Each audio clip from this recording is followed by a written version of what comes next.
Before being allowed on the road, each of our cars had to face a government inspection to make sure they were road legal.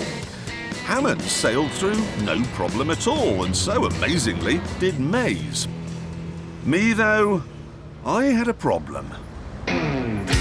For some extraordinary reason, the rules say you can't drive a 46-foot car on the public highway, so I had to do some surgery. I've had to loft 7 feet out of the middle, which has affected rear legroom a little bit, but it is now quite nippy, because it's only 8 feet longer than a bus. For my pickup, I had to go to a hotel in Chelsea to collect a Brit nominee called Lamar. Hello. Mr. Lamar? Oh, yes. My name's May. I'm your chauffeur yes. for the day. Okay. How do you do? This is your car. It's an Alfa Saab. Meanwhile, I'd been sent to EMI Records in West London. It's just got a bit dented. There's a little polish there. Everyone's a critic. And my VIP pickup was R&B star Jamelia. Oh my God. Okay, no expense spent. Whilst Hammond got the glamorous singer, I had to pick up a fat man. Oh, God. Chris Moyle from Radio 1. This is your luxury limousine transportation? It's not what I had in mind.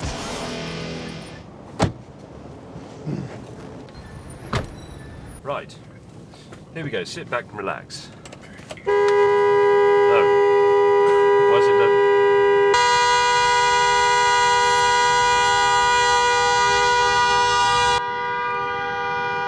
OK, if you'd like to step in, that would be great, and we'll get off. What?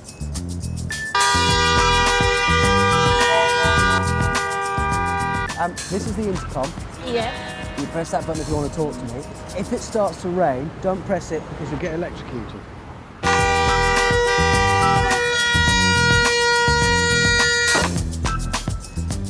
Eventually, though, all our passengers were on board and we were ready. Are you comfortable? No. Good God. We were all now heading for Earl's Court. The Brits is one of the biggest nights in the showbiz calendar, with most celebs hoping to look impressive by arriving in a big, shiny German car. We were going to show them the error of their ways. It's better than an Audi. This will get you noticed. Now, I've chosen this route to demonstrate the brilliance of my car. Meanwhile, in the Alphard, Lamar was riveted by James's conversation. There is a small issue with the congestion charge because, as I'm sure you know, the camera records the rear view of the car. Yeah. But when they look at the photographs, it will give the registration number of a Saab, but the photograph will show the front of an Alfa. So it will look as though somebody with the wrong sort of car for the number plate has reversed into London. Back in the Panda, my demonstration of its brilliance wasn't going too well. Oh, no. You're clutching it. Oh, it's still standing. Exactly, there's nothing wrong with it. Shush. We can edit that bit out. So when the digital camera takes a picture, it thinks, well, that's a Saab. But when they look at the photo, they'll see it's an Alfa Romeo and it's going the wrong way. Hyde Park on the left there, sir. In the MG, poor old Jamelia was attracting a lot of attention from fans. Not least because Hammond had to modify his intercom to make it legal. Sorry about the fan thing trying to chat you up there. That was a bit awkward for you, I'm sure. I can't hear you. Oh. So, Jamelia was embarrassed in the MG, Lamar was bored in the Alphard, and Chris had yet to appreciate the Panda's brilliance. That is a catastrophe that's just happened now. Is that car behind me very close? Yes. And then Lamar woke up as he began to realise that James had no idea where he was going. So the car doesn't have navigation, I take it? Well, it has navigation of sorts in that it has a driver who's lived in London for 20 years, 21 years now, in fact. Where are we now, sir? We're just coming on to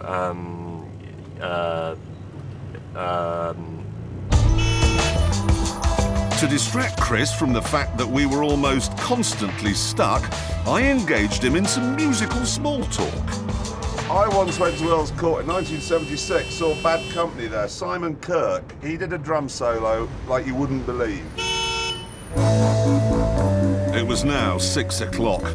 Lamar was supposed to be at the Brits in half an hour and James was miles away, stuck in the side streets of central London. Actually, if you don't mind, sir, this is sort of where I need your help. Okay. Because the reason this car will go round these very small corners is because you can steer it from both ends, but I'm afraid I'd have to ask you to sit in the Alfa Romeo and steer.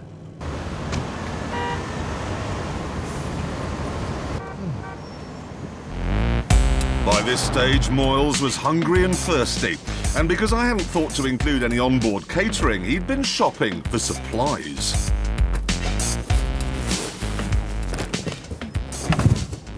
What was that? I was getting on my seat. Oh, so I thought someone had run into us. Turn left. Right, left? Your left. My left. Yeah. That's it, that's perfect, you see? Yeah. Straight round that very tight bend. You see, now a normal limousine wouldn't go round like that, would it? Let's do another one. Hard left, sir. Okay, so this the whole thing is not. You need to straighten up a bit, so we're crabbing rather Well, I badly. can't because the whole, your wheel thing is a bit. Jamelia was closer to Earl's Court than Lamar, but no happier.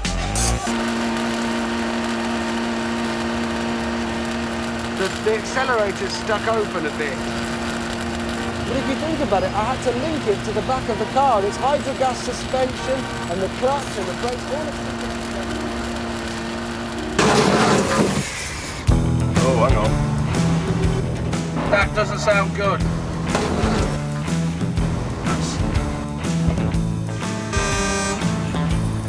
Oh, sorry. Road closed. I'm going to go right. And then it got worse. That's not gone well, has it? Where are you going? You're going that way. Right. Sorry. Oh my God! Richard, you're the worst driver! Sorry. That's the famous Harrods department store on the left. Earlier when I was talking about circles, yeah. So I mean, Harrods, seen it twice. Don't really need to see it a third time. The bus couldn't back up and I was stuck on a double mini roundabout. I can't make this turn, Chris, at all. Where are you going? Oh, sorry. Thank you. There, we're clear. Right. Earl's Court was now just minutes away. What was that noise?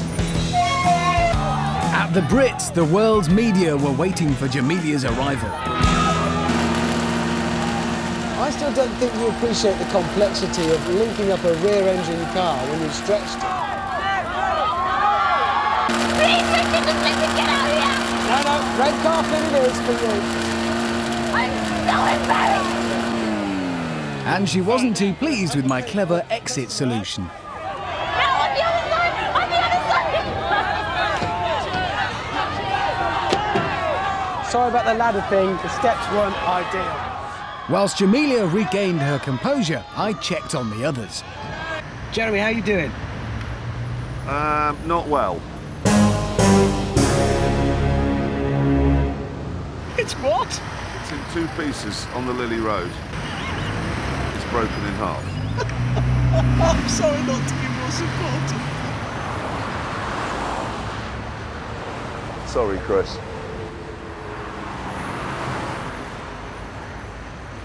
Probably end up being like an hour late or something like that at this rate, isn't it? You know?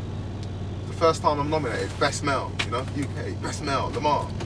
Surely, sir, in the music business, it's fashionable to be quite late anybody. Nobody ever turns up on time, do they? There's fashionably late and there's stupidly late, you know? I can only apologise, sir, but I don't want to hear anything. Just, please, just get me there. Well, There's 5 minutes to go. May is hopelessly lost. Jeremy's car is split in half. That means, by default, if nothing else, I am the winner! Yeah! Hammond may have been gloating, but I wasn't out of the competition yet.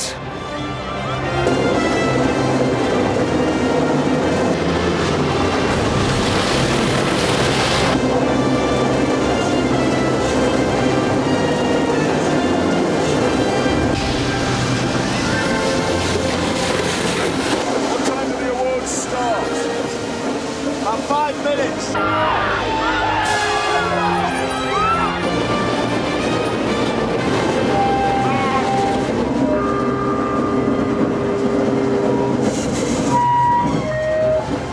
That's you, not me.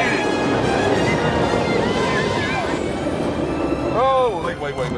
Right. Don't dignity. Okay. Your arrival. Dignity, yeah. Dignity. Right.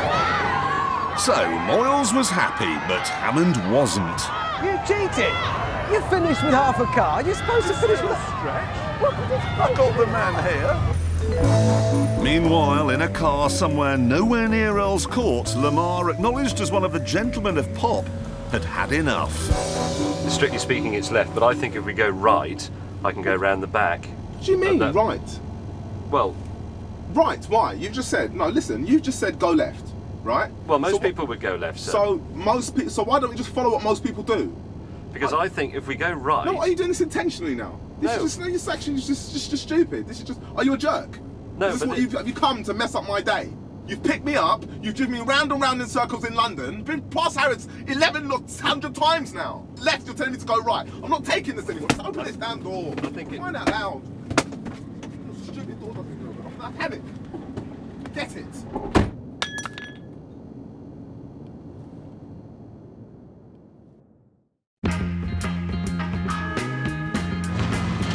I was the first to arrive. I've just bought a Ferrari for 10 grand. It's a 1979 308 GT4. Look, it's yellow, it's got an engine in the middle, it's got everything. Right. Wait for the others. See what they've got. Jeremy was next to roll up.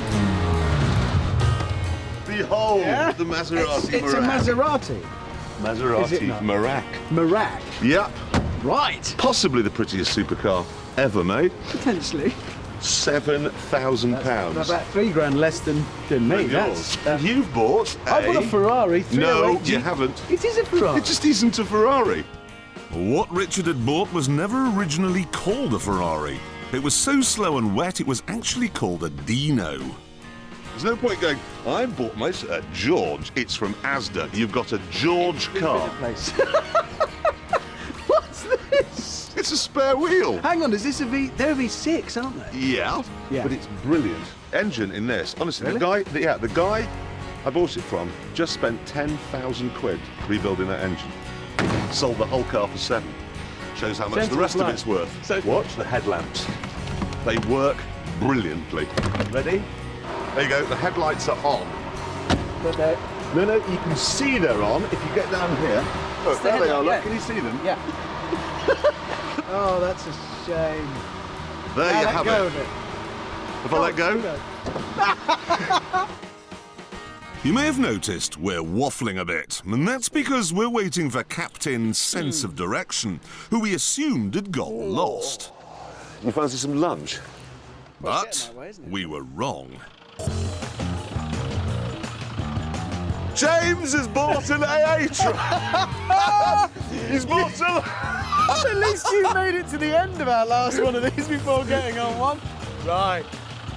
James, we said a mid-engined Italian supercar, not a truck. Have you had fun?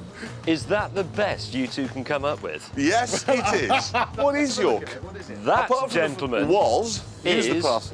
a Lamborghini Urraco. Look at it. Not a very good example, though, It's is it? not superb. moving. But James, let's cut to the chase. Okay. It's on a lorry. It's an electrical problem. The Italians invented electricity, as we know. James decided the best form of defence was We'll attack. see, but I mean, I know about old cars, as you know, and I can look at this, and with my trained eye, I can tell you immediately that that is a pub. You've got a Look, I trained mean, eye look- and you bought that. So, what had the production team got in store for us? Have a look. Don't yes. do that to my car! Your 70s supercar mission for today is to drive from Bristol to Spearmint Rhino in Slough. That's a lap dancing club. Is it? Oh, you don't know. Well, no, that's what these cars are about. OK, fair enough. You may not use the M4 itself, so we've got to go along the M4 corridor on the wiggly road. Swindon, Yeah, all of that. Reading. Maidstone. Your sense of direction. You mean Maidenhead? Oh, yeah. Maidenhead. So as long as he's got a sense of direction, he can get there. Maidenhead. As usual, points would be lost for unforeseen stoppages, and naturally, there would be a series of challenges along the way. Bye.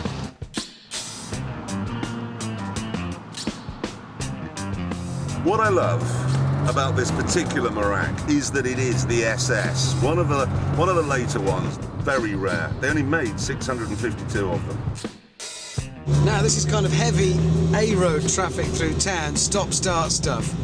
I'd expect it to overheat here, frankly, and nothing. Water temperature, oil pressure, all perfect. I wonder if James has got his alternator going yet. He had, sort of.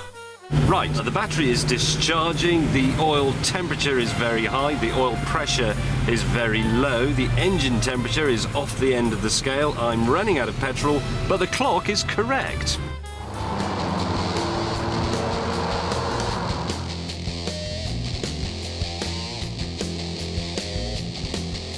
Right, we're out of Bristol.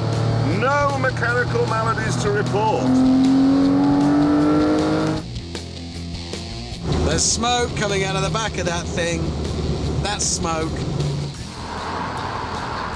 I've noticed my speedo is a bit optimistic.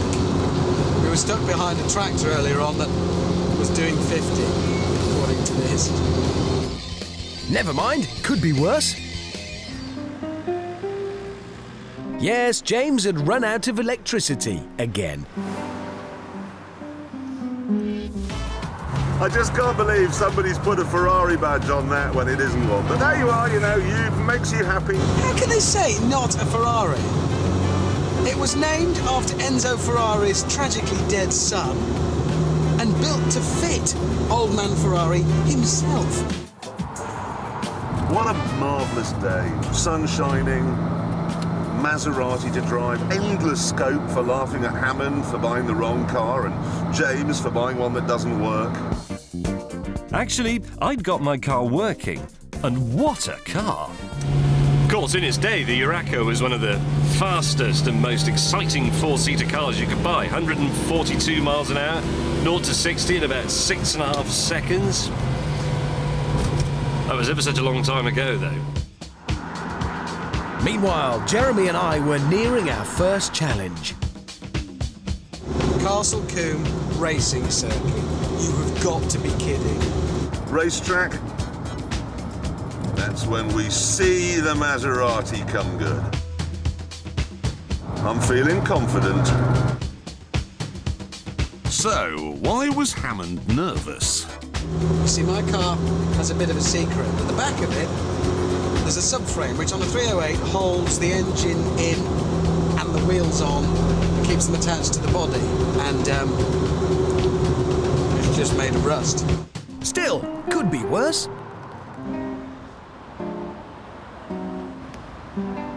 Yes, James had broken down again.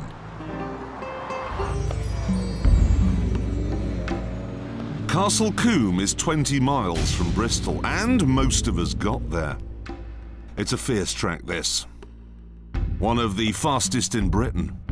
A real car breaker. We have the challenge. Find out what it is, you can pick up later on. Yeah. I know what this is going to be. Go on. Stig will drive them round the track, points for the winner. No, it isn't! It's your supercars were built in the 70s. How super are they today? To find out, the Stig's going to set a lap time in a Vauxhall Astra diesel. You will then attempt to beat his time in your cars. You lose points for every second over the Stig's time and gain points for every second under it.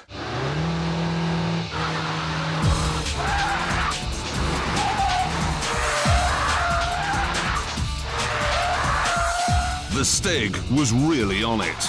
But a diesel hatchback? Come on. We've got a Lamborghini, a Maserati and a Ferrari. I can see that coming. Easily going to be able to beat. And across the line in 1 minute 35 seconds. Well, actually, I'd say we stood a... Hello. May has joined us. Now, hang on, have you come by bus or are you in your car? No, I'm in my car. Is it on a truck? No, it's not. It's fine. Did it break down on the way here? No, I just had to stop and fill it up with electricity. Given that James's car was actually running, we decided to make hay and send it out first. 3, 2, 1, go! This is a piece of cake. Oh, hang on. Smoke. Oh my God! I got so excited I wet myself. Your car's done a wee. Do you think if we get this going again, you will actually be able to do 1 lap? Yes, I do. And a good one at that.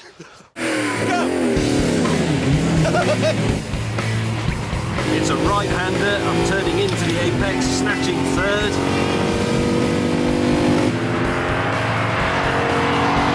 1 minute 18. He's not even in sight. I'm in mode. Whoa! He's going to make it. And the V8 Lamborghini is... Stig was 135. Yeah. 1:58. Rubbish. Next, it was my Ferrari. So far, the most reliable car of the day. Oh! My mirror's just come off. 2, 1, go! And with 255 horsepower, it was also the most powerful. It's an indicated 100 miles an hour. This is probably about 50. He's very competitive. He is very competitive. He's taking it very seriously. It rolls! Hammond gave his all, but he was still slower than the Stig. How long before Hammond blames a misfire? 1 minute 43 seconds. The problem is it rolls, so I thought I'll have to make up time on the straights. Yeah, but the engine sounded And pretty then healthy. it developed a misfire.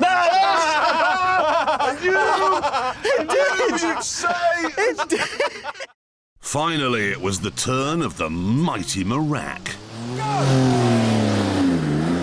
V6, I believe. It may only be a V6, but remember, this is the SS version with 220 horsepower. 4,000 RPM! And that's all the rebuilt engine has to give. Nicely balanced, though.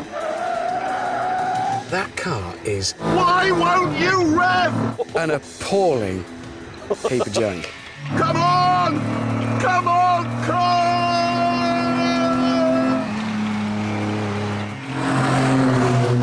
I've got it, don't say it. I've got no brakes.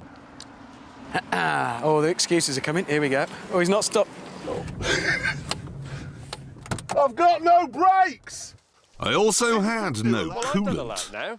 Do you know what would cure that? What? Spending £10,000 on an engine. Yeah. Oh, somebody has. Yeah. It's a bit steamy. I've no brakes. Yeah. Oil pressure has completely Oh, good. gone. So, do you want to know or you're not? Well, tell me what I did with no brakes. 1 minute. 54! 54. That is brave. Slower than... At exactly 14 minutes past 9, the lorries turned up. Yeah. Brilliant. And then, using our massive knowledge of HGVs, we set about explaining why we'd bought what we'd bought. So, May, which one's yours? Scania B94. It's this is the sleeper cab, which has got the extra bit on the back where you can sleep. They also did it as a day cab, which didn't have that bit, so you couldn't sleep in it. It's the... He doesn't know anything. What colour is it, Jeremy? What have you got then? Good. A lorry. What sort? The big one. Well, clearly. It's a Renault. And what makes this one interesting is that the cab sits on top of all the engine. So it has a flat floor. And that means The floor's flat. it's easier to fit the carpet. Come on then, Hammond, show me what you've got. I have this. What is it? It's an earth. This was hopeless, so we resorted to our lorry crib sheets. Has yours got Is all this just my lorry? Let's be honest. 12 litre straight six? Go. 11 litres. I mean, it's not as big, but it's still pretty big. 9 litres. But the thing is, all right. Did you just buy a shed? Yours is tiny. It is ridiculously small. That's a Caterham of the lorry world that you Yes. Right. That's a And the Caterham. point of that is, Well, there's bound to be a speed you test. think there your always is. lightweight, It's a Lotus 11 lorry. litre lorry? Yeah. No. Not that. In less developed countries, such as Australia and America, people like to decorate and personalise their lorries. You will now go away and do the same. Once our lorries had been redecorated, we were told to meet at Top Gear's secret Alpine test location in Bedfordshire.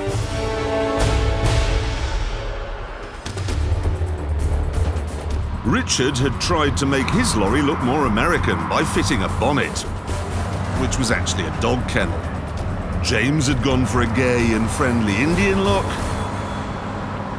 and I hadn't. Damn it. So, time for the next challenge. OK, you must now demonstrate your lorry driving skills by power sliding your trucks around, I presume it means that skid pad. What's the point? You can't power slide lorries anyway. Technically, you can't power slide anything. Well, to prove that it's possible, you will now watch a demonstration by our tame racing driver. Some say that his favourite all-time tune is Forever Autumn by Justin Hayward, and that he has the world's largest collection of pornographical material. All we know is he's not the Stig, but he is the Stig's lorry-driving cousin.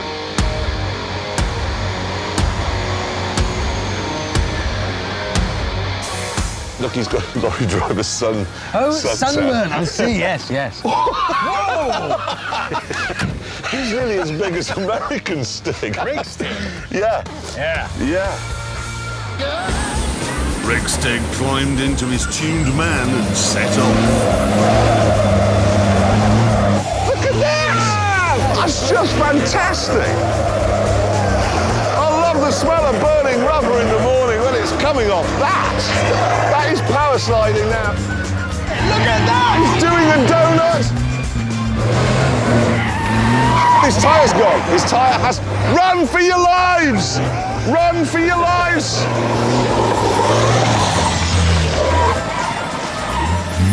So, James, what do you reckon? You can do that? Piece of cake. Gingerly, we hit the skid pan. Yeah, now you see this strip I've put here, I can't really see where I'm going. Take the outside line, second gear, high range. Now, power sliding, it's easy in a car. Turn in, no power on. No, that's not gone as well as I'd hoped. Here we go. Slide! Come on, you're a racing truck. This is what you should be good at. Oh, my bonnet! Driven over my own bonnet. Left foot braking, there's the answer. That didn't work, so I gave it more welly. And that really didn't work. No! No! Ah! Yeah, I'll do some of that. Doesn't work. Meanwhile, in the Renault... Come on! Spin! Ah! Shit! Ah! Ow!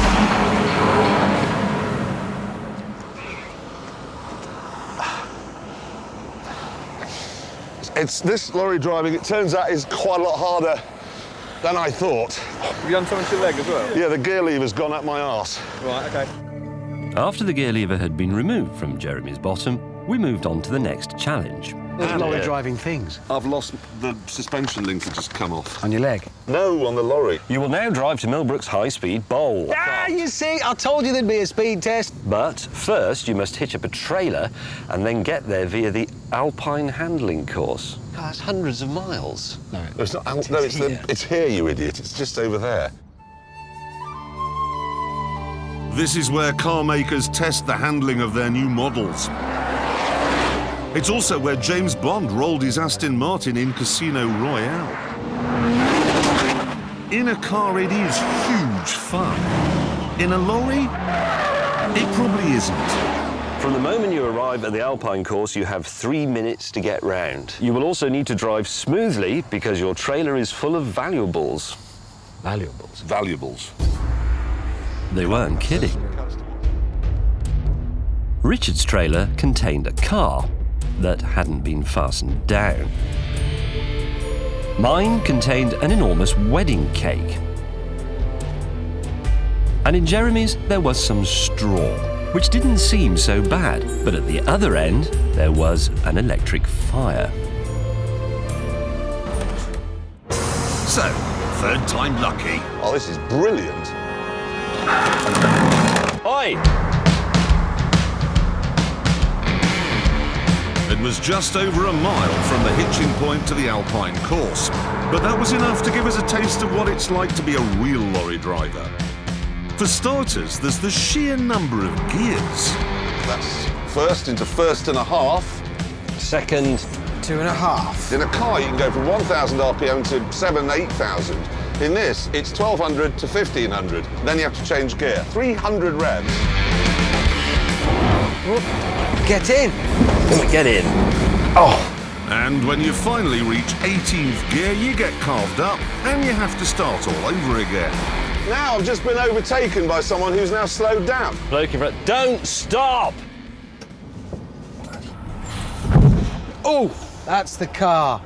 Why can't it just be... Somebody get a move on it there. If I have to start from the beginning of my gears again, I'll kill myself. First and a half. Just let the lorry go. Always let the lorry go. Still, because I'd removed some of my stealth paint, I could at least see where I was going. Sort of. What's that noise?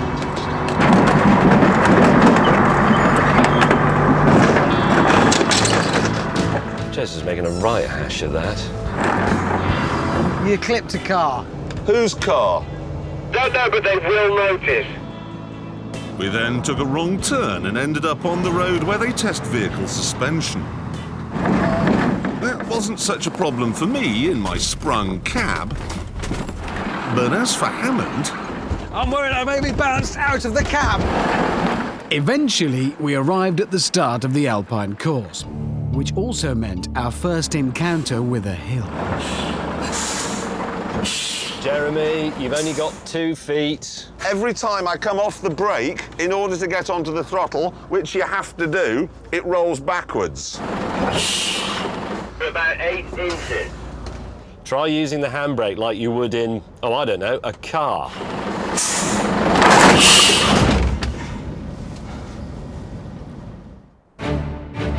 The twists and turns of the Alpine course were waiting for us, and eventually we got our trucks lined up on the start line.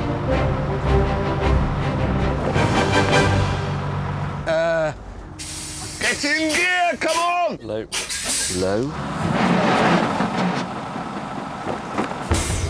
Yes. It's a drag race between me and Captain Slow. Come on, Magnum! Oh, God! Plainly, in the heat of battle, James and Jeremy had completely forgotten about their delicate cargoes. Clarkson's got the inside line. Oh, it's getting a bit narrow here. No! Oh, Lord. Yes, I've got Slow. After my poor start, I too had little concern for my precious load.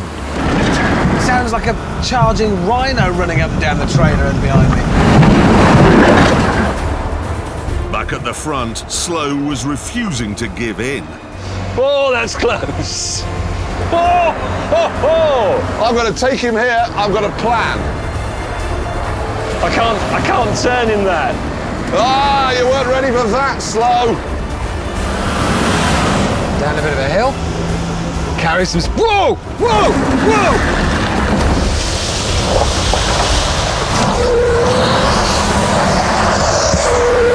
That was... I didn't want to do what I just did. I'm in the lead!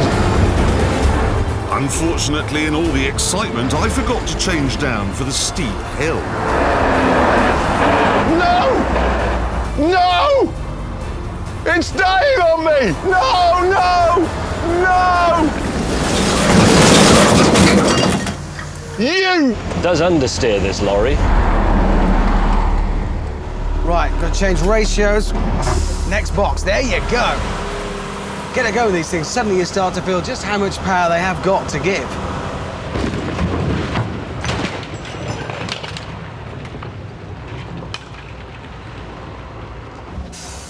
Yeah! Snap gear changes. Captain Clumsy had severed my airlines and all the brakes were jammed on. I absolutely hope James May wakes up in the morning and 10,000 insects are in his underpants.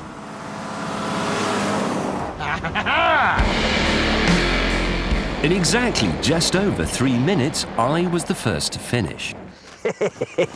Now let's have a look at my cake.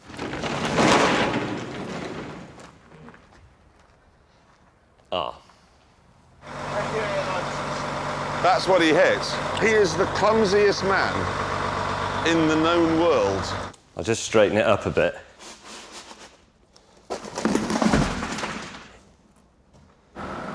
Hammond, meanwhile, was just squashing the finishing line. I'll be honest, I think like the headlamps, tail lamps, because I heard a clunk at that end, and then a clunk at that end, and then a lot more clunks, and then it stopped. I got smoother and smoother.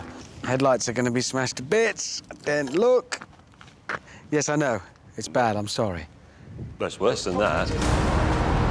I was now on the move again and flying. Now, come on, up the hill. Is that bad for my points? Yeah. Well, more to the point, where is it? Don't know. Then Jeremy arrived. Fire! You're on fire! We got the next challenge, lads. How can we be this rubbish? This is totally... So anyway, how was your car? Car's interesting. Stolen. Yeah, it was That's what it is. I've just thought of it now. Stolen. The damnedest thing. Oh, that is actually quite bad now. Yeah, it is. That's on fire.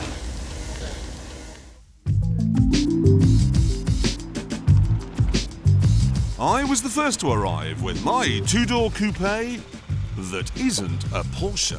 What it is a Mitsubishi Starion. I've always loved these things, and this is the last one ever imported into Britain. It's a wide-bodied 2.6-litre turbo, 14 years old, done 81,000 miles, a few bumps and scrapes, of course, but mechanically, quite good order.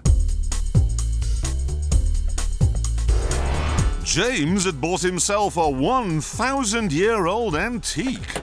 Well, James. It's a Jag. It's got 12 cylinders and it's gold, sir. Look at that. I'm really quite cross because it doesn't appear to be. I mean, I assumed it because I never even bothered looking for an XJS because I thought it would just be rubbish for this money. I never bothered looking for a Starion because I just knew it was rubbish, full stop. Don't you like the DeLorean rear thing? Yes, did DeLorean use gaffer tape as well? And finally, Hammond arrived. I knew he'd buy a BMW Reg. Actually, it looks very good. Yeah. Your handbrake Your working handbrake. well there, then, is it? Yeah. Is it? Oh dear. It's you know, reasonably well. Anyway. He's bought a grandfather clock. He has. Anyway, let's just have a look at this. Hang on a minute. Is it an M? What is it? He's forgotten to put his red braces on. Oh, shut up. This is a 635, 1983. Oh, yeah. You can go That's 635. 635, within budget. What have you got? Oh, my God.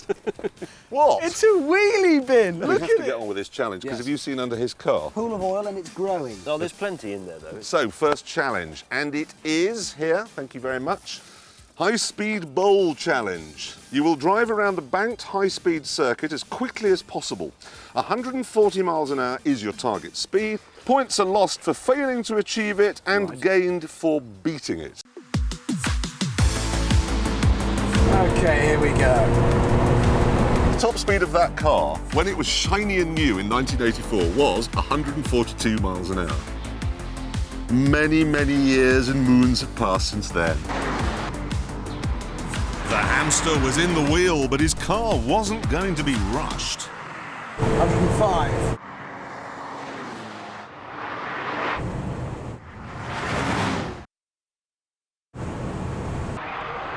110. I don't think it's got much more to give.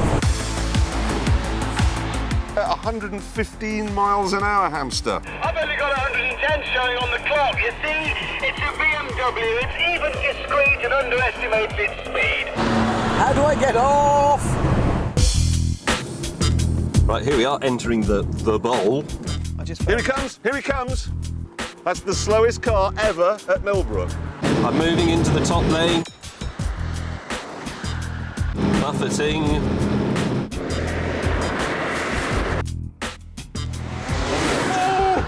Flipping heck!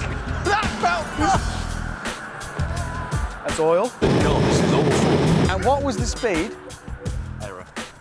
What do you mean, error? He'll never do that again! Why does that never happen with the police? It smells. The oil pressure has disappeared. It's going to explode. Look at the smoke.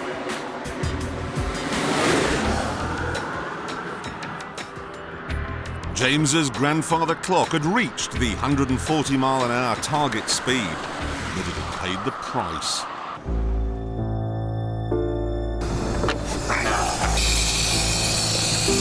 Yep, that's broken. It looks awful. It sounds terrible. And to start with, it was disappointingly slow, but I wasn't worried. I do have one secret weapon, which is the bloke I bought it from has fitted some device to the turbocharger, and I'm not joking, that gives me sort of extra boost. I'm going to try that now. Oh my God! The afterburner certainly upped the speed. But unfortunately, it also undressed the car. Where's this thing gone off the back? Yes. Right. Is that your attempt at going faster, shedding weight on the way around? And how fast was it? 119. What? 119. 119, 19, which is faster than me, yes. Yes! That said, James's clock was the winner, even though it did need an oil and water transplant before it could face the next challenge. This challenge is designed to test the quality of the ride in your cars. Each of you must drive along the dreaded cobbled pavé course at 30 miles an hour with a bowl of water on your lap.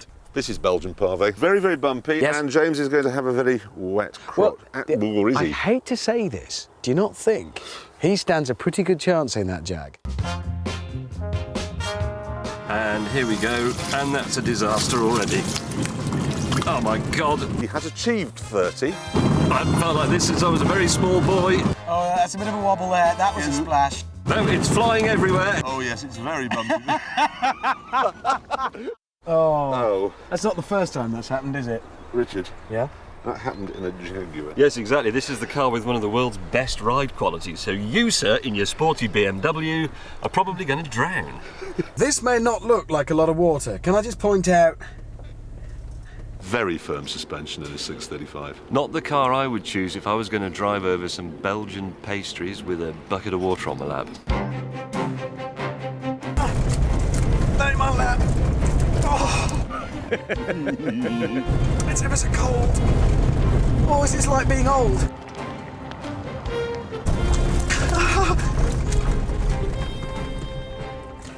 very Yes, much. he's Not quite much wet. left there. Yeah, And, beige trousers, big problem there. It's. How did you get it up here? I'm only small. I mean, it's that's somebody else's waistband. Finally, it was Jeremy's turn, and he had a bit of a handicap.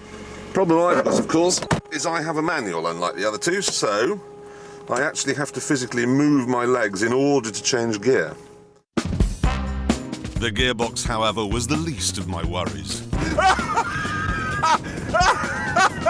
You know, the bonnet just bounced up. That'll have chucked it all in his crotch. I so hope so. No! Oh, no!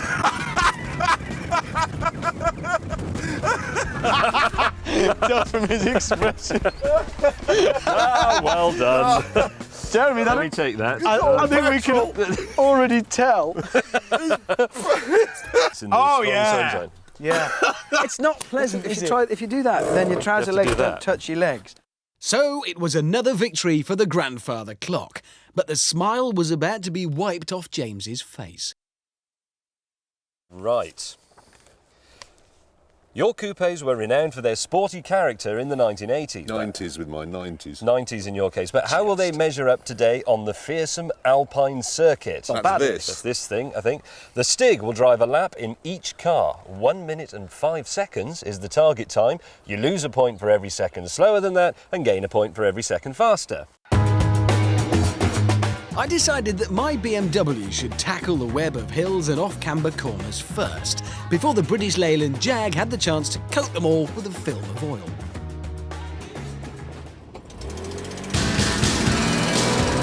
Oh, here he comes. Look at that. It looks brilliant on 30 miles an hour. Get off. That's moving. Look at it, corner level-ish. Leaning. Run for your life!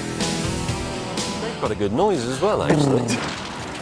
That's because 5 of the cylinders will work. But they're working well. The lap time for the BMW is 1 minute and 1 second. Yes! I thank you. I won something, possibly. Next up was the mighty Starion.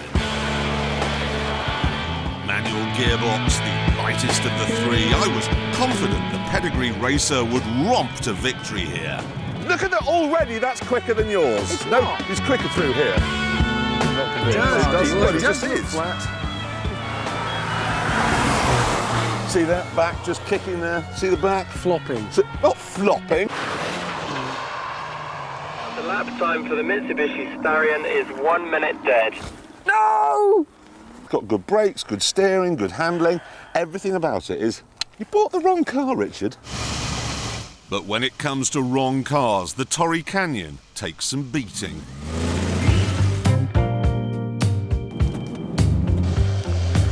Will it make the hill? I'd love it to stop and roll back down. It doesn't look that fast, actually. It's not. My word, see the Stig. And the time for the Jaguar XJS is 1 minute and 9 seconds. Rubbish. That's Paul. I'm not gonna no, laugh at sorry. Not only had James's car lost, but yet more vital fluids had been spilled. There's evidence of its blood. Can you see it's bleeding? Things were not going well. And then they got worse. Oh, God in heaven. The pet cop boys are here. Yeah. No, wait, the police. Yeah, well, the police are coming. The police? You saw me coming, didn't you, straight away? One of the biggest problems the police face, trying to get somebody out of the way with blues and twos on. I've got a lot of blues and twos. They will see me coming. Well, we've got to ask, okay? Yeah. You noticed that? Yeah. This is... It's genius. It's a stinger. OK, you get the word over your radio that you might need to stop a baddie. Rather than pulling out and blocking with your car, which is frankly dangerous, you just stop very quickly and then... It was unmistakably a doormat with some nails in it. So we moved on. A police car has to be fast. To see how quick your cars are, the Stig will now drive one timed lap in the standard British police issue Vauxhall Astra diesel. All you have to do is beat his time in your cars.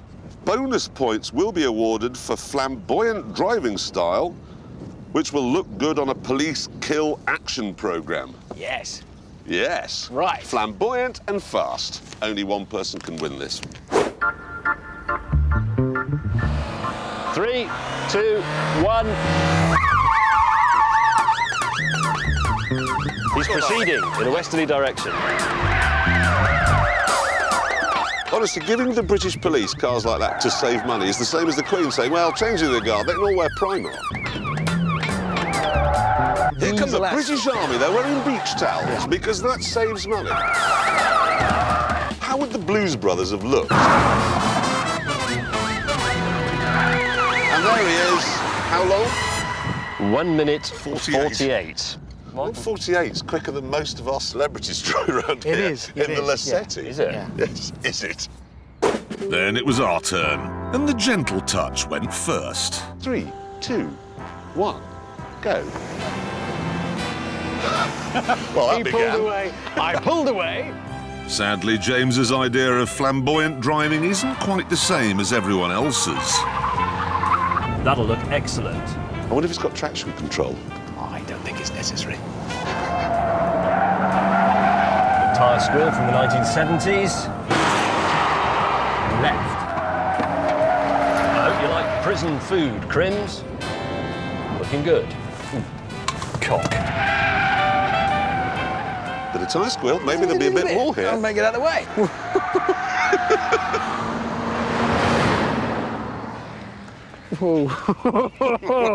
Can I help you, sir? That's not bad. It's 2 minutes. 0.03. It is pretty 2 minutes, James. I was next to give it a bash in my Fiat. But before I do, I want to make it look good, so I've just brought this. Right, you're on your own. You see, you go for the soft focus. See, now, when I set off, swooping J-turn, soft focus. You're just going for extra points for flamboyance, yeah?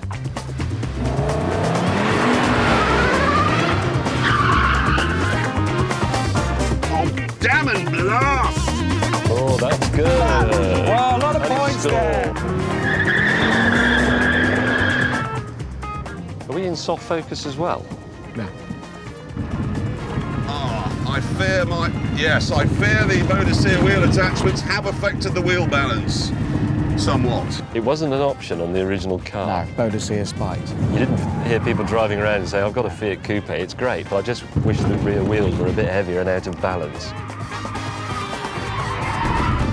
It'll look good, OK? They're going to cut in for a shot of the driver.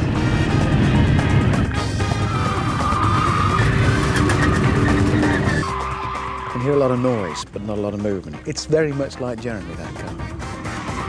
Oh, he's overcooked it hideously there. I'm suggesting getting back. Yeah, I think you're right. I'm thinking further, From with the those spikes. things on the side, further still. And then a flourish to the finish. And flash the lights. What about that? What did I do it in? 2 minutes dead. 2 minutes and 8 seconds. What, slower than yours? Yes, sir. Yeah, look, without Guess the what? J-turn. You chose to do the J-turn. We didn't make Can't you. go up to a villain as a police officer. I didn't mean that. Just if you come back and wait for Can you just come back another 100 Yeah. yards while I do the you mind? J-turn again? What? Accept I won. Well, you just didn't. And finally, from the streets of San Francisco. 1, go! Yeah. It's got four-wheel drive, isn't it? Oh, yeah. I lose the drama of the start, but at least it means I can go. I'm not in four-wheel drive anymore. Painfully slow. How can I do flamboyant driving in this? I need points. Oh, no, he's broken the thing off. Look, he's broken his tongue. I've deployed my stinger there. Is he still on the... Hello, that'll help me. Oh, yeah, look at that. That'll look good in slow motion. You never thought to do that. I didn't. Past the gratuitous boxes. That was to make it look good. So we step back, because who knows, handling-wise, what might happen there. It's packing up.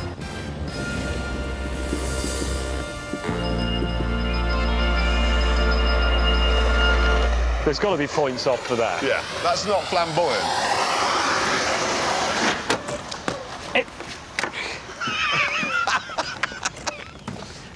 There's an electrical problem. 3 minutes 14. Have you seen the front of your car? Yeah, but you see, you get points for flamboyance. Remember, we're making... This is... Think of the spectacle I've just given. Right, I'm going to give you a big push and off. Go. Now.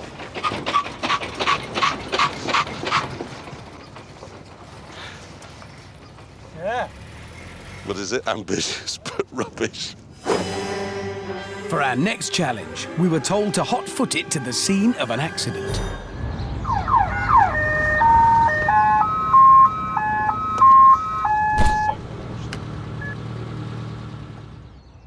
As you can see, the road has been blocked with a crash.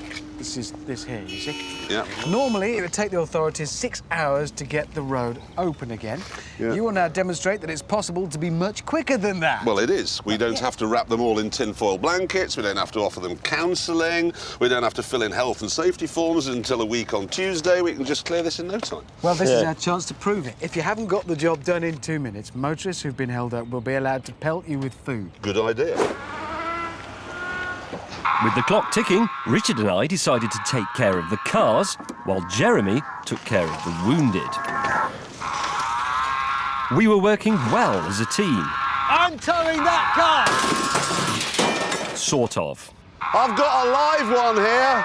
And as a result, we had most of the wreckage and the bigger body parts cleared in good time.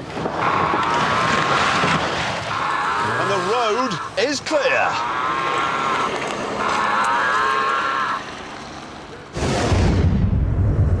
While we'd been busy at the crash scene, the real police had turned up. They wanted to demonstrate the official procedure for stopping a stolen car. The operator will dispatch a police vehicle. The Hotel Papa 91, Lima 375, Tango Papa Tango, a BMW colour silver, lost stolen report received. Throughout this, the pursuing vehicle will be given a commentary to all the vehicles that are engaged in this stop. The vehicle is firing the stop, firing the stop. The vehicles will be given the instructions to move off by the pursuing vehicle. It does seem like quite a faff. It is a palaver, to be honest. It's very involved. You know they have to fulfil 13 separate health and safety criteria before they can do this. Well, he could be abroad by then. Once the criteria is fulfilled, they will attempt to stop the vehicle. Near side, near side. And under the instruction of the ground commander, they will get the vehicle into position where they can surround it, box it, and stop it. Well, you just wind the window down, draw alongside, blow his head off. Or ram him off the road. Keep it rolling, keep it rolling. Yeah, but the point is the police won't ram him off the road because their police cars are valuable. They're about 30 grand each. Tighten up and stop, stop, stop. Well, this is where our idea comes in. And for once, the challenge was just what we'd hoped for. You will now demonstrate to the police how your cheap cars can be used to stop a stolen car without using £125,000 worth of Volvo, the RAF, and 16 health and safety forms. And just to make your task that little bit harder, the BMW will be driven by Ronnie Stiggs. Oh, I know. Keen to try out his paint gadget, Inspector Morose went first. There goes a member of the criminal classes. So we're now watching James in a hot pursuit situation. Yeah. Wow. How long have you got before you have to go home tonight? Oh, is he Actually giving it the police shuffle. I'm shuffling the wheel in accordance with the police roadcraft driving manual. Hang on. James's plan is to deploy his paint. Yes. Now that relies entirely upon him being in front Absolutely. of anybody else. Luckily, I had a plan. Like, watch this. I know what he's doing. He's going to wait for him to come round again and then pick him up. I can see the miscreant approaching in my rearview mirror. But this sitting around waiting for the baddie to come round again. It could work on the M25, perhaps. He's pounced. He's pounced. Is he? Now, is he deploying? I don't know. Oh, I see. It's worked right on the screen. Brilliant. I'm amazed. Sadly, there was one invention James hadn't considered. Well, he's just put his wipers on. So, would Hammond have any success? So a 1.6 litre salon. Come on, come on, come on! Give chase! No, look, that's pathetic. I'm a police officer. I shall never give up. Ah, you see. Now, thanks to four-wheel drive, I could intercept the Stig and deploy my Stinger. This is £900 plus a bit of doormat with some nails in it. Here we go.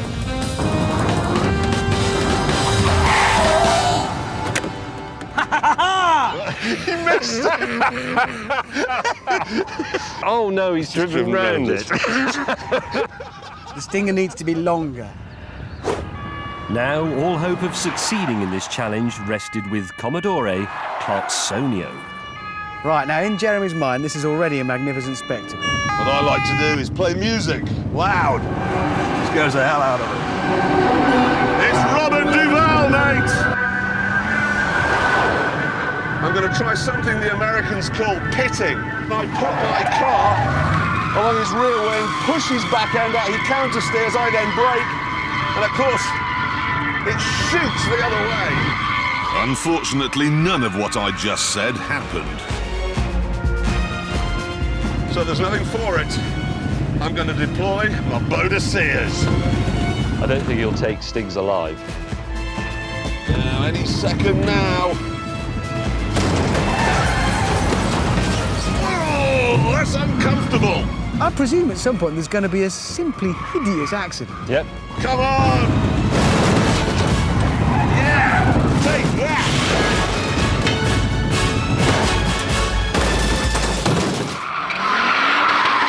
I think it could be time to admit failure. See? That could have been, Something's gone wrong with the handling. You failed to apprehend the miscreant. We are rubbish. We are not very good. We're not doing as well as we thought. This is the Nürburgring in Germany, the longest and most terrifying racetrack in the world.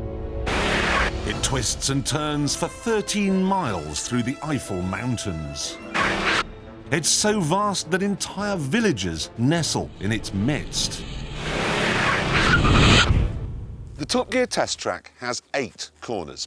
Silverstone, which is a big Grand Prix circuit, has 12 corners. The Nürburgring has 147 corners. Over the years, this track has claimed more than 200 lives.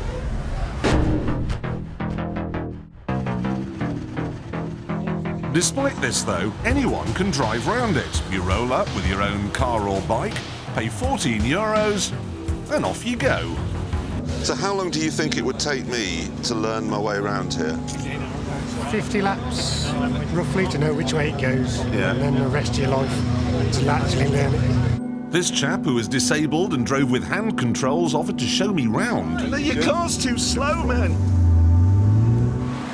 If you really know the track, and you're a professional racing driver, and you have a Ferrari Enzo, you can get round here in around 8 minutes. Now, what I'm going to try and do is get the Jag Diesel round in 10 minutes. Doesn't sound like much, but I do have several problems, only one of which is the Arga under the bonnet. I don't know my way around this track at all. It's a complete mystery. It rained last night, so it's very slippery out there. And I'm afraid I was out last night with Johnny Vegas, so I'm not feeling all that fresh. To help me get my diesel round this place, I have a teacher, Sabine Schmitz. She was born in the village of Nürburgring and knows the track better than anyone else alive today. I'm so nervous. I have no idea where this track goes. At the moment, it's quite easy. Okay, and now accelerate, accelerate, accelerate. Oh, it's a corner! Accelerate! It's not really a corner. It's a huge corner! How many times have you been round this track? 15,000 laps, maybe. You're kidding. Yeah. Somebody's and there's a coming Golf up. coming. I know, yeah, I'm going to let him go. Turn in now. Now. Perfect. And you were how old when you first came round here? What? You were how old when you first 3 came years, round? maybe. You were 3? Yeah. And now what? What now? I'm breaking. Straight. Oh, God. Very good. Now stay left. Turn in. Ooh. Turn that bloody traction control. You turn it off. No, really? Here's 2 meters. Here's a cow. For God's sake, woman! Turn in. Stay left, left, left, left. What's that? I told you stay left. I was ignoring you. I'm a man. I think it will be hard work to get you under 10 This is minutes. so... You don't think I can do 10 minutes? This is my first lap. It will take years. Don't brake so much. Is this the carousel? Yeah, now the carousel is coming. Turn in more later. Ugh. Your driving style is really funny. Why? Tell me what to do. Turn. No, don't brake. Oh, a girl overtook you. Have you seen that? Yeah, I'm not feeling proud. Finally, we came to the Scaffold Bridge, which is the finishing line. Okay, how quick was that, do you reckon? 15. Oh, come on! Yeah. And I have to average 78 miles an hour. Average 78. Average 78. Which is... I'm not entirely certain that's doable. Doable or not, it was time for my first solo flight. Right, coming up to the start. And ready, steady, go. My reporting skills immediately went to pieces. Everything was just a blur. I'd love to be able to give you some decent commentary here about what's going on, but I just don't know. I've got a bike up my chassis. Actually, whoa, God, that back keeps kicking out under braking. Feel a bit sick. Oh my God. I've got an average 78. I haven't even reached 78 at this point. I don't know where I am. I don't know what's happening. The track all looks the same. You never have any idea what's coming up next and what speed you should be going. When will it end? God. That's it. My time's up. It's beeping away now to tell me I've done the 10 minutes. 16 seconds over, 18 seconds, 20 seconds. Coming up to the bridge again. Coming out, ready to stop it, and 10:26. Absolutely everybody here was faster than me. Yes, that's true. Do you think I'm going to be able to get round in 10 minutes? No. Don't sugarcoat it like that. Tell me straight. You're not 100% talent-free, but 80%. 80% talent-free, right. Oh, that's the wrong gear. And I don't know where I am. God. Exactly. He's coming. My second lap was even slower, but I had a pretty good excuse all lined up for teacher. It's a nightmare. There was there was this tiger. Yeah? And it leapt out. And it was going for these school children, so I had to stop. I had to save the school children's life. But although the lap times were going in the right direction, my luck wasn't. Oh, God. Cocky. I'm going to overtake one of the home motorcyclists here. That's it, get out of the way, sonny boy. God, this is quick. It is very quick now. 120. But then, as I was coming up to the famous Adnau Bridge... Whoa, we've got an accident. He's gone in. Oh, God, it's the disabled guy in the Z3. I hope he's okay. He was, but I wasn't. I just couldn't hook up one good lap, and it turned out I wasn't alone. I learnt it on a computer game on the Xbox, and it's what it didn't realise was the gradients, the bumps, the bits where you're getting the bars shaking because you're thinking you're on a perfect straight bit of road, and you wind it on, and it's like, oh my God! It wasn't like that in the game. Because I brought a diesel to try and get around in 10 minutes, which...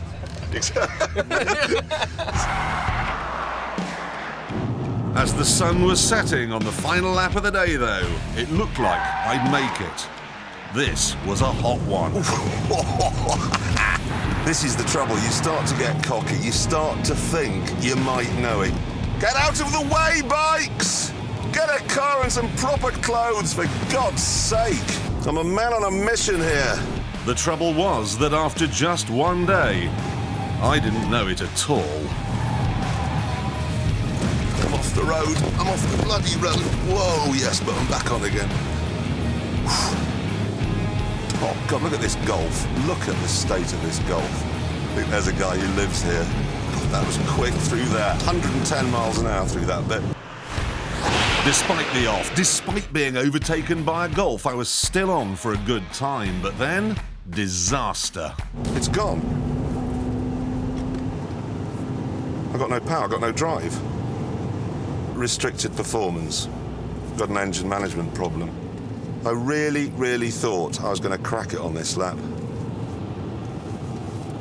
Why have you broken down? Why won't you work?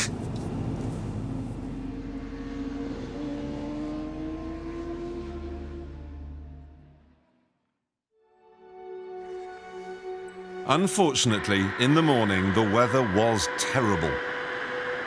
I decided to go out anyway and see what I could learn, but all I learned was, when it's wet, avoid the curbs.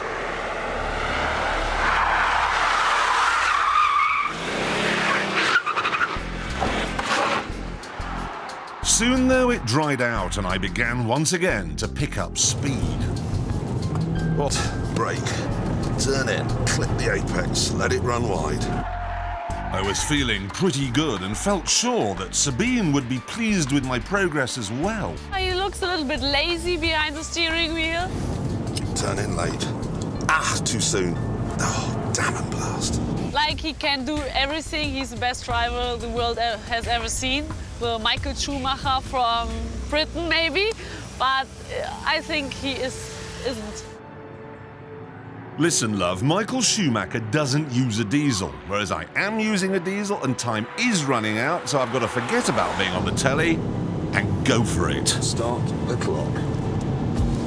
This really is, I suppose, a bit like golf. Play it once and you're destined to spend the rest of your life fruitlessly chasing perfection. It's a disease I shall call ringworm, and I have it very, very badly. Out the way, I'm much quicker than you now. Hope that didn't cost too much time. Oh, missed it. I'm sure this corner's flat out. And this is it. Brake and then brake after the hill. Done it.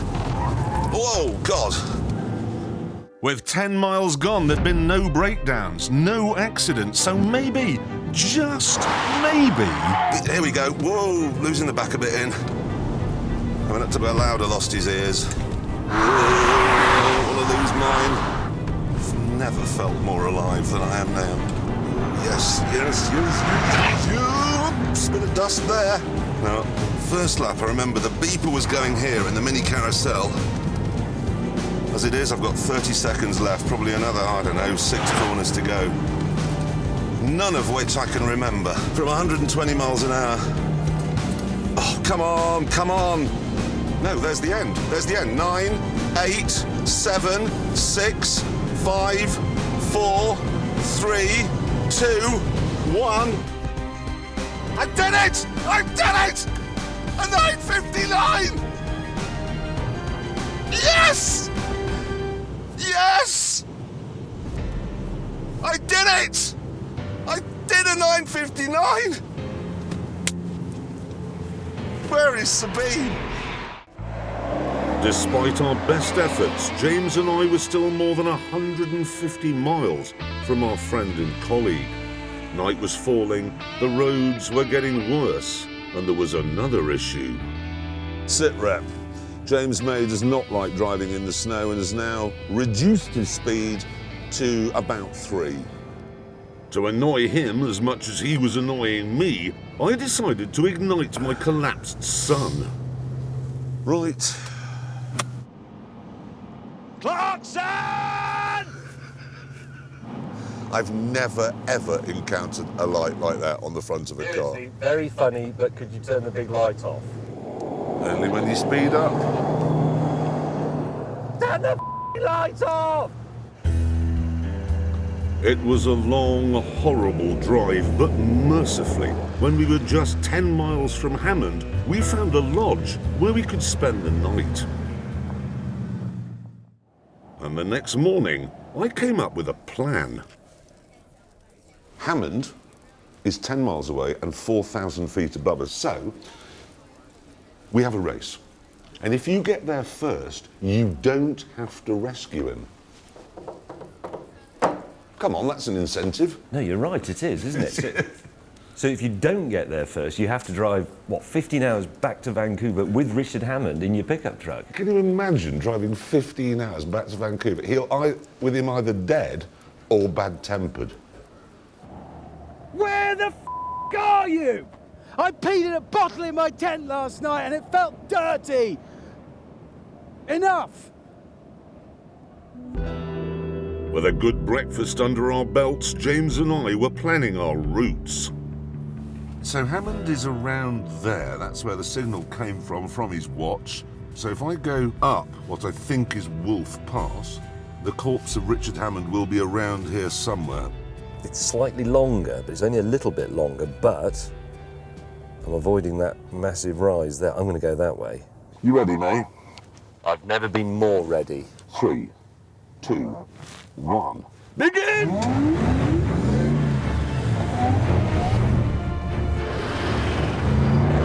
This is an interesting race, it really is, because although our pickup trucks appear to be the same, but actually they're not the same at all. His is all about strength and torque, and this is all about speed and power.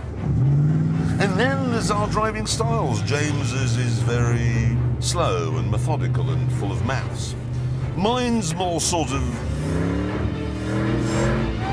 put your foot down and hope for the best. Traction control is on. Thumbs outside the wheel, that's the other off-road tip. Absolutely gorgeous scenery. Hammond would have been having a lovely time looking at this. It's like being at a spa.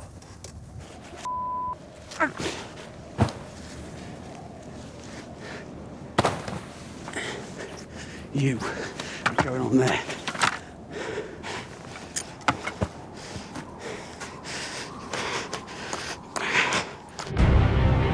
In the Ford, I decided to use one of God's highways.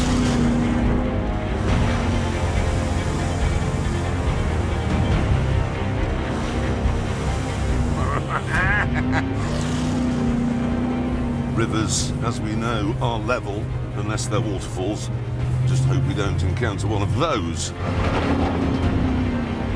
There's my camera. Yep, I can now see what I'm doing. 2 miles completed. No serious problems. Jeez. Yes. Good work. I love my pickup truck. I really love it. Both of us were now off the beaten track and full of steely determination.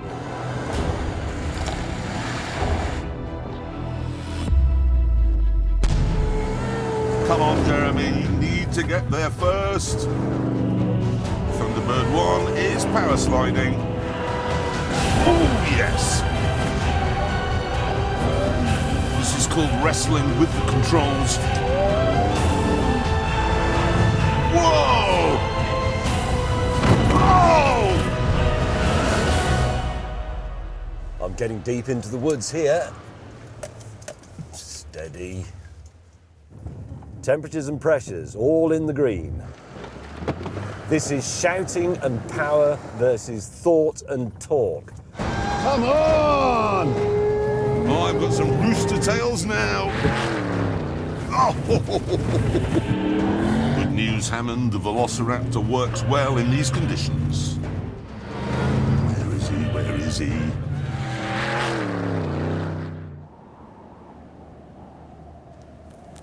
Hello. Hello. I'm James. Oh, I'm Jeremy. Should we be friends, James? Yes, let's be best friends forever and ever. Right, James, I must tell you all about myself. Actually, that's my favourite hobby, telling people how wonderful I am. Oh, is it really, Jeremy? That's funny because I actually am brilliant at everything. Are you? Yes, I am, but I'm very modest. Are you? Yes, that's why I drive a yellow Ferrari. Do you? I drive everything better than everybody else. Let's have another friend, but let's leave him to die on a mountain top, shall we? Oh, that'd be funny, wouldn't it, then? We could look really cool with him. Knowing that Hammond would be on high ground, I was now climbing. Hard.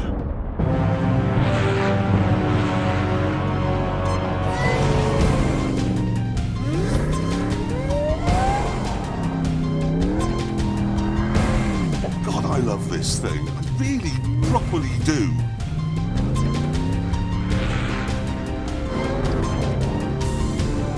All day yesterday, this was an Aston Martin V8 Vantage. Now it's a Group B Audi Quattro.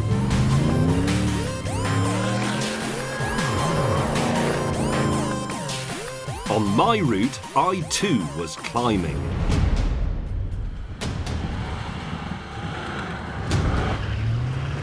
Do your stuff, Z71 pack. You can actually feel the wheels going, is it this one, is it that one? I'll put a bit of power there, I'll put a bit to that one. But as we climbed past 4,000 feet, the going started to get really tough. Keep going, keep going, keep going, keep going. Thunderbird 2 is still go.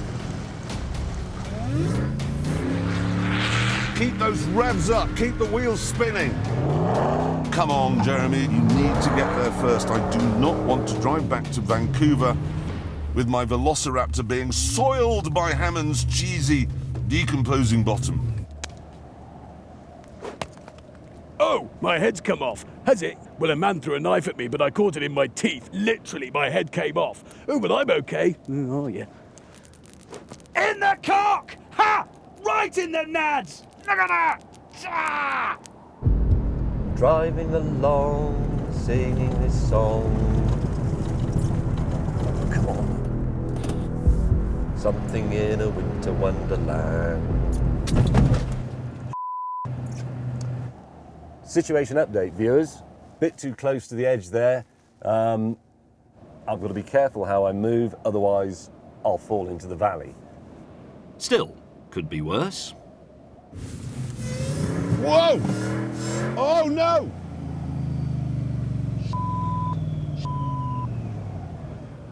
Whoa!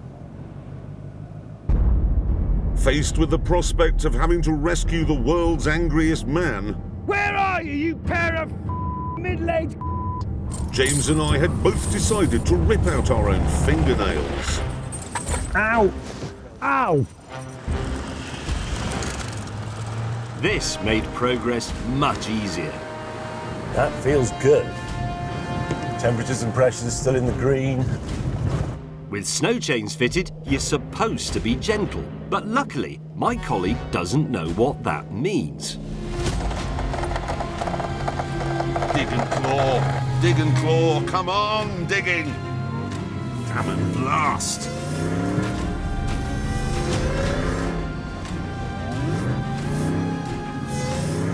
Come on! Come on! You know you want to do this. You don't want Richard Hammond in you. Oh, no! The news was grim.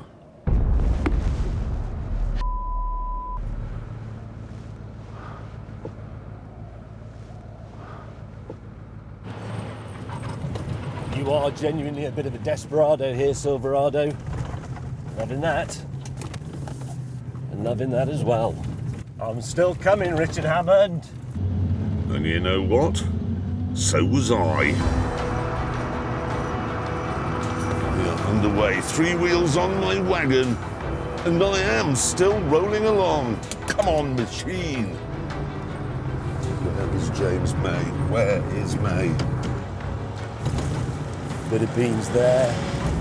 Slightly less beans there for the climb.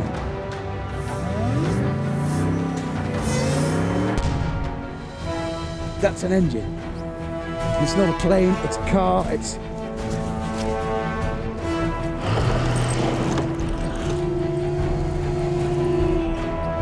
That's got to be them! Where the bloody hell have they been? Come on. Do it, Claw. Stop panicking. Just ease it off. Really struggling here. Come on!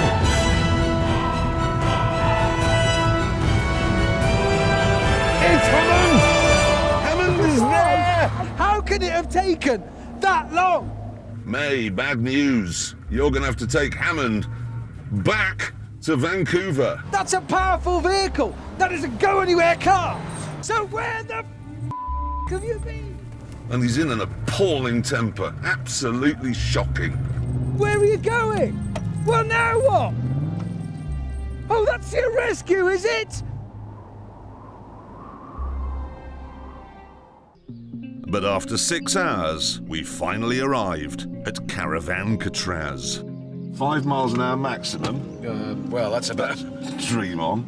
Keep dogs on a lead. Top gear dog, you've got to be on a lead. James told Richard and I to get out because he reckoned he could do the parking thing more easily if we weren't there to help him. Now, let me think about this. I've got to turn it that way, that way. Put it in reverse.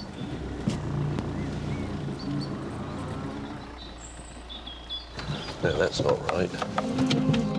Richard and I were on a mission to see what it is that caravanners like about caravanning. Oh no, it's worse, Jeremy, on the right.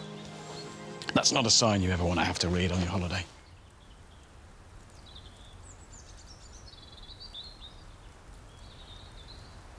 Come on, chin up, we're camping. Here we go. Left equals right. So, if I can do this really... Right, I'll do this swiftly. This is the one they'll use on the telly, and that will be... That's not right. Meanwhile, we'd met someone from Richard's fan club. Hello. How do you do? I'm Jeremy Clarkson. I know. This is Richard Hammond. Hello, Richard, nice to see you. Yeah, that's the Oh. Hey. And tell me, what do we do on a caravan holiday? Now we're here. Go around and see the countryside. Mm-hmm. Fill up the loo. Just do Fill up the loo. Yeah. homework. Do you want a cup of tea? That's very sweet of you, but we're sort of getting to know our surroundings. We're gonna- That's very kind. We might pop back. But she wasn't going to let Richard escape that easily. We can't. I can't come into your Jeremy, help me. You're going to be taken into a caravan. Let's go. Don't follow them in there. Now you can bring the dog in as well. I really can't take the dog in the... Now you can Mummy. take the dog in as well. And then the caravan has to go to the left, but that doesn't mean turning the wheel to the left, that means turning the wheel to the right, and then that will do it. By now, James had attracted quite a crowd. Here we go. Which was unfortunate. And back. That's good.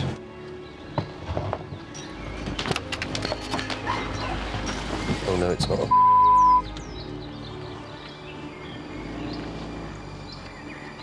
James! Stop! Have you seen what you've done? They'll be out bird watching or something. By the time they get back, we'll have it back together. It's not broken, it's just knocked over. Where is Hammond? Don't want to know. I'll get inside. Hey, look. That didn't sound good. It must go in. It's here. That'll do. You are such a clown. They're never going to know. And even if they do think it's all got bent, they won't know what did it. No. What's Hammond doing with the dog? Oh, the dog went in with him. Really? Him and the dog and the biggish woman are in a caravan.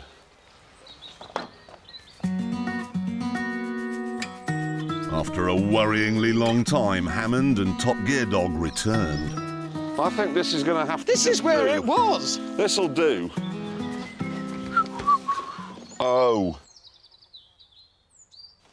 Oh, no. Ooh. Oh, dear.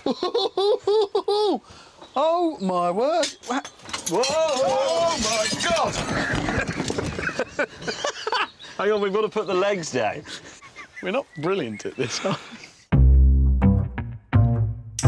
we? It had been a bit of an ordeal getting there, but once you've parked up, you can create your own little home from home. So we put the awning up. Was that your finger? There's going to be swearing. We got the electricity connected. Yes. Here it is. Wow, Star Trek. Lights. What the heck? And then I discovered Jeremy's secret weapon. Literally. Ah, yes, I brought that. Yeah, well, you might... That's an AK-47. I know, I thought I might need it. Why? A weekend in a box with James May, and I thought, what am I going to need? You're not a practical man, are you? The last step in making our home complete was connecting the gas bottle. That's gas! It's gas! Keep coming. Ugh! Why would anybody think this was a holiday? I mean, at what point in the last 8 hours have I done anything I'd call holiday-ish? Nothing. I've been in a car accident. I've watched James May destroy a campsite. I've stabbed myself 7 times. Eventually, though, our house was up and running. Cut that! So then it was time to tackle stage 3 of caravanning. What do you actually do on a caravan holiday?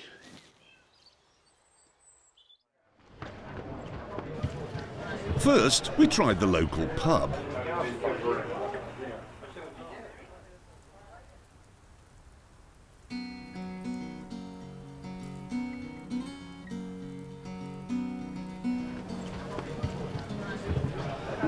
Yup.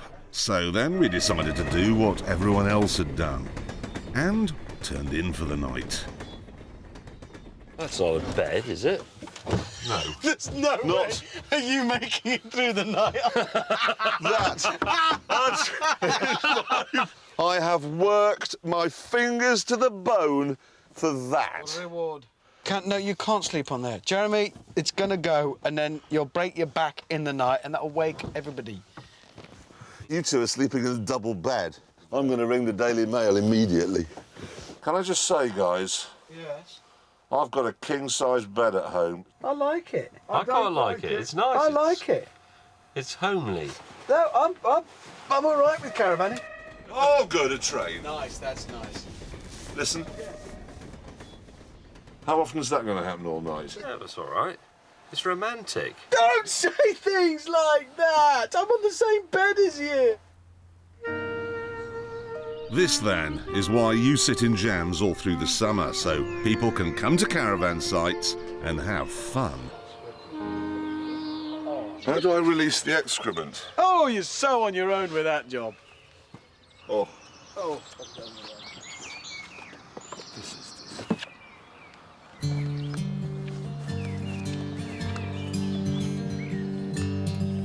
Why do 17% of the British people want to do this for their holiday? I know, for our holiday, let's empty our turds out ourselves. Oh. Still, could be worse.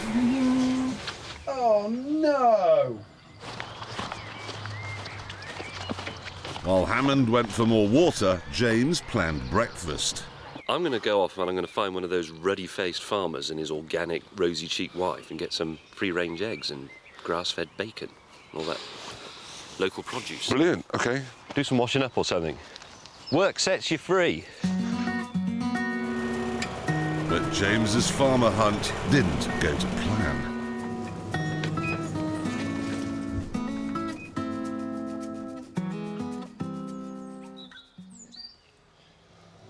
Sorry, forgive me, is this breakfast? Yes. Yeah. Right. Do you want to go to Wilton House, the home of the Earl of Pembroke? I've been there. Dorchester, a great day out? I've been there. Weymouth Sea Life? Oh, I've been there hundreds of times. Train. It's peaceful. It's not peaceful, and I don't like... You aren't allowed to have a fire. You aren't allowed to play ball games. You aren't allowed to play music. You have to be in bed by 11. You have to park within 2 feet of a post. You have to keep quiet. You can't have anything. This is not a holiday. It's a concentration camp. Yeah, but those rules are for the benefit of everybody. They bring strength through joy. If I was at home now, I could go out, have a fire, have a barbecue, play music loud, do whatever I want. I'd be free. Here, I've got a piece of spam on a broken plate. And look at everybody, sitting outside their vans on $4.99 garden furniture, waiting for Sunday night when they can set off home and clog up the roads again. I was angry, so Hammond decided I needed cheering up. Why is this good, Hammond? What, walking? Yeah. Because, well, it's bracing, it's good exercise. See stuff, look. What am I seeing here that's interesting? I'm from Oxfordshire, which is all green. I've come to Dorset, and it's all green. It's a different sort of green, though. It isn't. It is. It just isn't. To shut him up, we did a bit of top gear twitching. One is a Jag, new one, Oh, yes, that's a diesel. Sovereign. No, Old that's a Prelude Sovereign. going the other way. It's a Sovereign. Oh, look at that. Look at that camper van. What's Oh, that? good work, sir. It's a Hiace. It's a Westphalia. Oh, it is It's a a Westphalia. It's a Westphalia. VW. After our walk, Jeremy said he'd cooked lunch. James, you know that shop you went to this morning, did it have any raw prawns? No. Coconut milk? No. Green curry paste? Nope. Coriander leaves? Snake beans? It had some potatoes. Oh, well, I'll do chips then.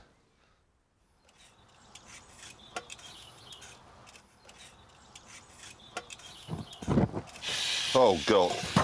Richard! What? Richard, have you got a fire extinguisher? No, why? How do you put a pan fire out? Tea towel in water. Richard! Oh, it's ready water! No, I used it all on my hair. Guys, it is no longer a pan fire, it's a van fire. It is as well. You are joking. How in the name of... God in heaven, man. Put it out, put it out. Put it out. Where's that Beat oven? Use the oven glove. The cushion's on fire now. I've made it worse. Look, Get stuff out. Get everything out. What's in here? I've got to move the car. It's okay, I've got his dressing gown. What am I going to rescue? What am I going to rescue?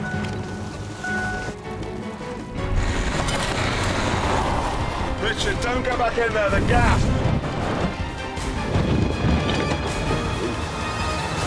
I don't know how that happened.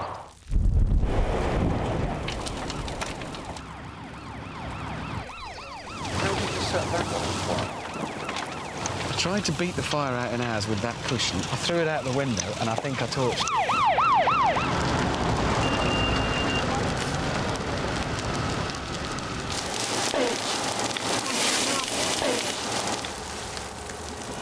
I can think of one good thing, James.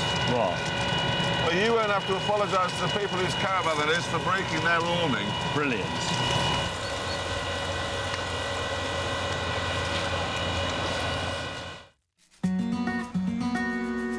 All things considered, how do you think the holiday went?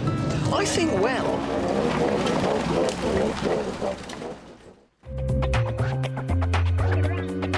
Here are the cars we bought. There's Richard's Rover GTI, James's Audi 80 and my V6 Volvo GLE. And here's the first test. Our researchers worked out how much fuel was used on the Manchester run. 30 mpg was the target. For every mile to the gallon over that, you get a point. For every mpg under it, you lose a point. Right, I have the results of the economy run. The Volvo, 20 miles to the gallon, giving Jeremy a score of -10. The Rover, 23 miles to the gallon, giving Richard a score of -7. And the Audi, a remarkable 35 miles to the gallon, giving me 5 points. Yes, now I have just been told that we're also going to be tested on reliability. We're going to lose a point for every time the bonnet had to be lifted, which means none there for you, James, none for me, and minus another one for Jeremy. OK, I admit it, my Volvo's not doing well, but it's time now for the next challenge, which is... Each car will complete one fast lap of the track in the hands of an independent adjudicator. 1 minute 50 seconds is the target. For every second you go faster than that, you get a point. For every second slower, you lose a point. First to go is Richard's GTI. This is probably the worst car the Stig has ever driven. Yeah. Although, it must be said, probably not the worst car he's going to drive today. No. OK, he's going down now toward the hammerhead. He's probably up to 40 or 50.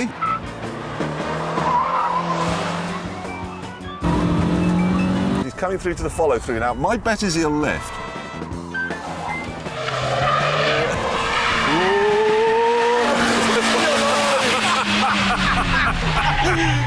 Now let's see how James's Audi goes.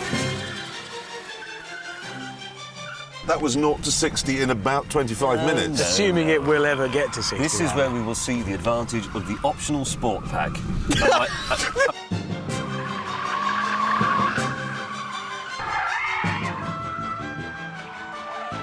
The Stig said after this run he thought the Audi had been in a big accident at some point in its life and not mended properly.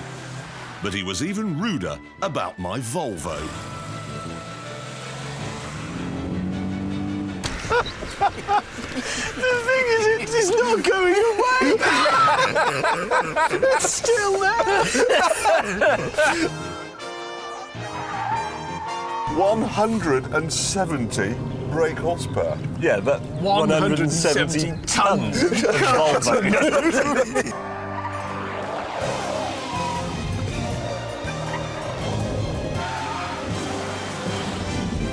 So the results.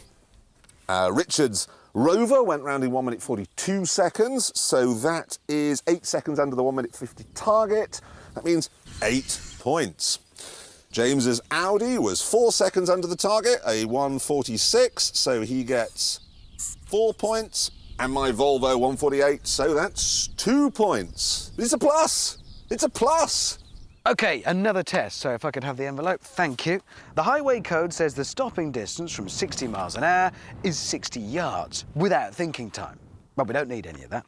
You'll get 1 point for every yard less than that your car pulls up in. Here's James braking from 60 miles an hour. Here we go. Oh, straight and true. Beat that, Hammond. OK, I'm at 60, just James to beat. Here we go. Braking. Nothing!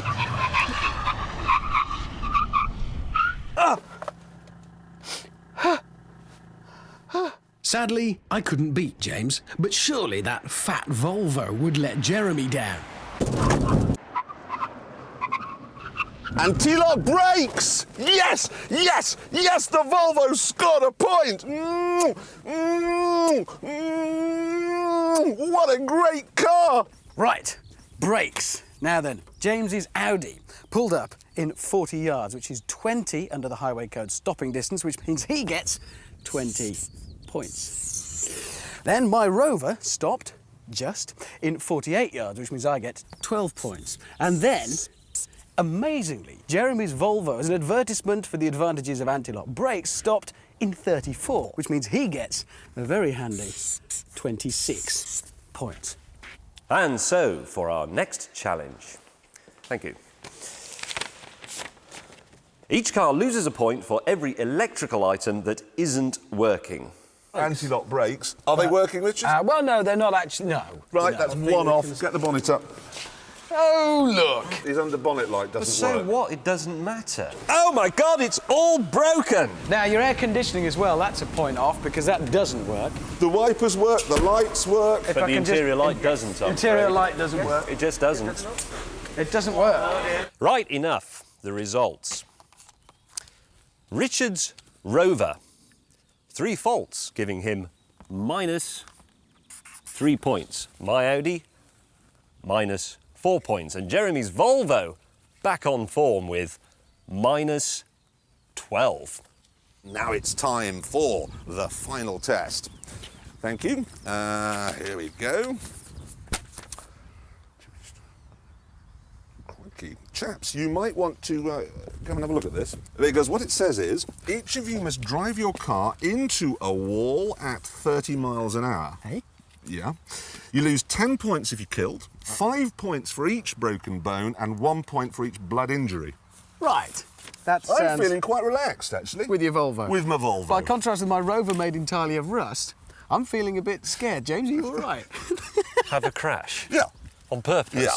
It's going to be worse for him, though, because he is in that rust car, and doubly worse because it also says here that since you're the youngest, you're going first. Right.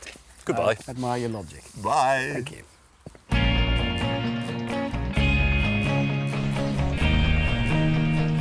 $20, $25, $30 miles an hour. I'm going in. Oh my goodness!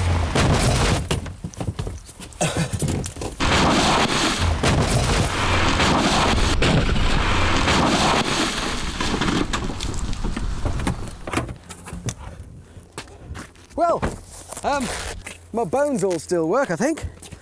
And there's no blood. I think my car has borne the brunt of it. I think it did quite well. Next.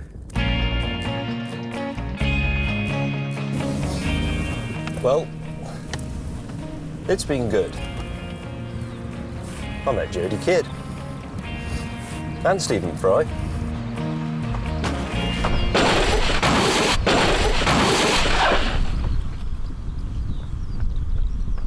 Yes, he's dead, so that's 10 points away there. And if you want a job on Top Gear, please write to Top Gear. No, wait, look, he's coming round. He is! He's alive! He lives! That's no 10 points off, though. Blast. That was probably the most unpleasant thing I've ever done. Then it was my turn, and I had a problem. The speedo wasn't working, so I had to guess how fast 30 was. And I got it a bit wrong.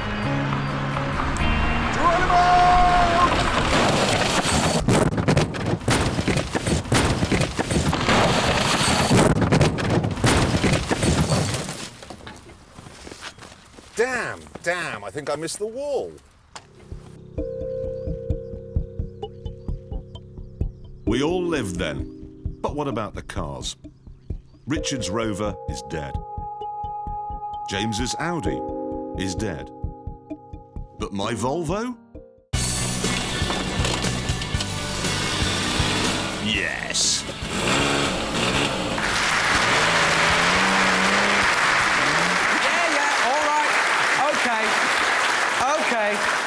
Okay, so your car worked. Great. But you didn't, because I have managed to secure this X-ray. Now, what do you think that is, Jeremy? It's an X-ray of a hand. It is. More specifically, your hand after that crash. That crash at 40 miles an hour? Yeah, whatever. The important thing is this bit. Look, the thumb. It's broken. No, it isn't. It is. You broke your thumb. No, it James, isn't. is that broken? It's broken. It is. It's chipped. Oh, look, if a teacup is chipped, my mother would say it's broken. And it would Absolutely. go, it's broken. It is. Jeremy, accept it. You broke your thumb. That's 5 points off, so -5, which brings your score, if I'm right, after all that we've just done, to 0. No points at all. But there is one challenge left, and it is the big one. It is the cost. Now, we earn a point for every pound we've saved from our original £100 budget. Jeremy, you have no points. You're out of it. I've got 25, Hammond. You've got 10, so 15 quid either way could swing this. Yep. Are you ready? Yep. I have the receipt for my car Okay. here. Come on. Tell me. And I spent £75. Right, £75. So if I can be £15 under that, I spent £80. Which means James is ahead. Oh no, which means, Jeremy, unless you've got your car for about 10 quid, James is going to be the winner. Oh no. Oh no.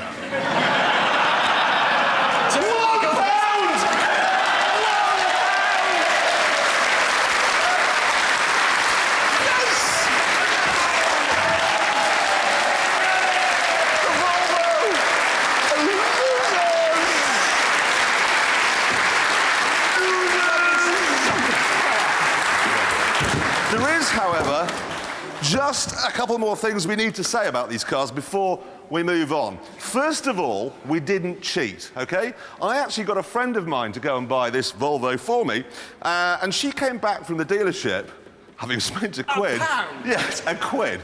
Saying she couldn't believe how much choice she had. There were BMs and Audis and Fords and all sorts. But there's a very good reason for all these cars being around, and it's because not so many years ago, if your car was finally broken and old and ruined, you took it to the scrapyard and he'd give you 20 quid. That was the end of the matter.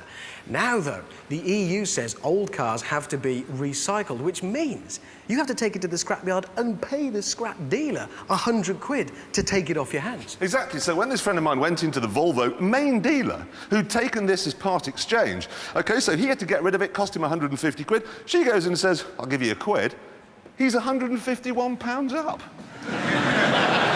A quid? Absolutely. To try and show us that hot hatchbacks are safer than our cars, the producers asked the Stig to get into a Citroën AX GT, which would then be dragged by a special cable into the side of a lorry at 50 miles an hour.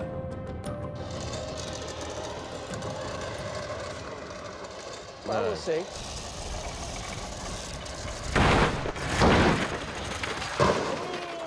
Yeah, didn't do well at all, did it? Well, there it is. That's the benchmark. And that's a fail, isn't it? That's a fail, yeah. We then decided that because we're a team, only one of us needed to actually do this test. Should I wear a crash helmet? Oh, if anything goes wrong here, a crash helmet will make no difference, mate. It'll make it easier to find his head Yeah, afterwards. get the bits together in one place. This is the safest thing anyone has ever done. Look at the inertia reel seatbelt you get in a Jensen. Could you just make that go a bit further in the back? I don't want you ever to say that to me again. You see, how cheerful am I about what I'm about to do? Yeah.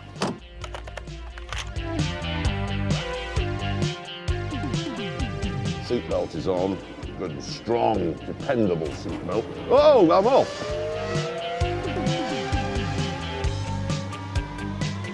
Bye. And actually, I mean by... Oh, I better concentrate, because I'm going into the lorry. Brace! Brace, mate!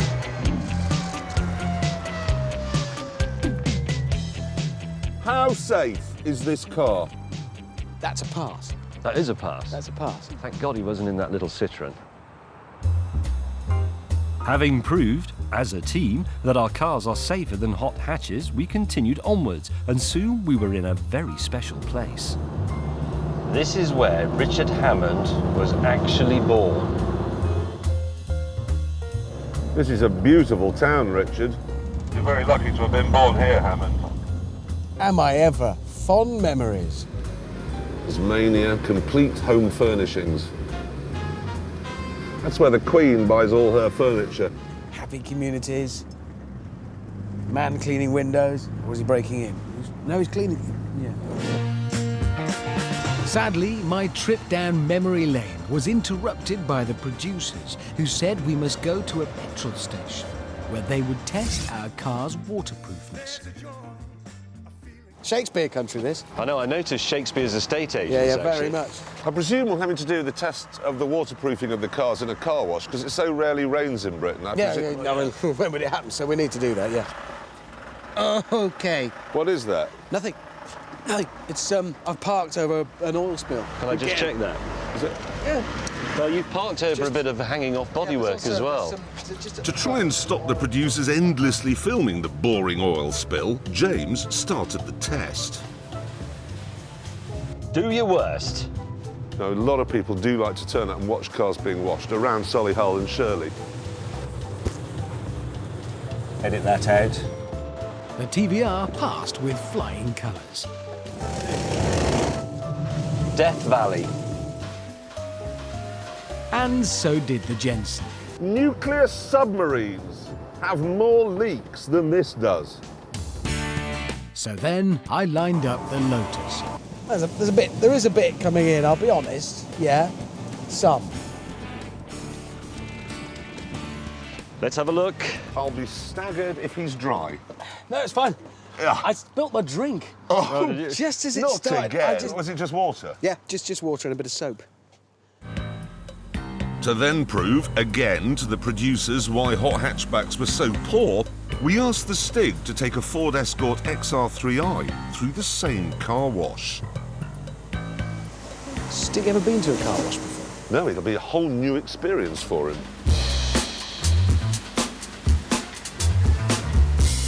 So what do you think? Well, it's got a solid roof. What is that coming out of the sky now? No, it's a bit of overspray from the car wash. Yeah. He's coming now, gentlemen. Here he comes now. Oh, it's not gone well. Oh my God. Actually, now I come to think of it, this is the main reason I didn't buy an XR3. No, I lost a couple of friends like this, actually. And it's one of the reasons the insurance premiums were so high.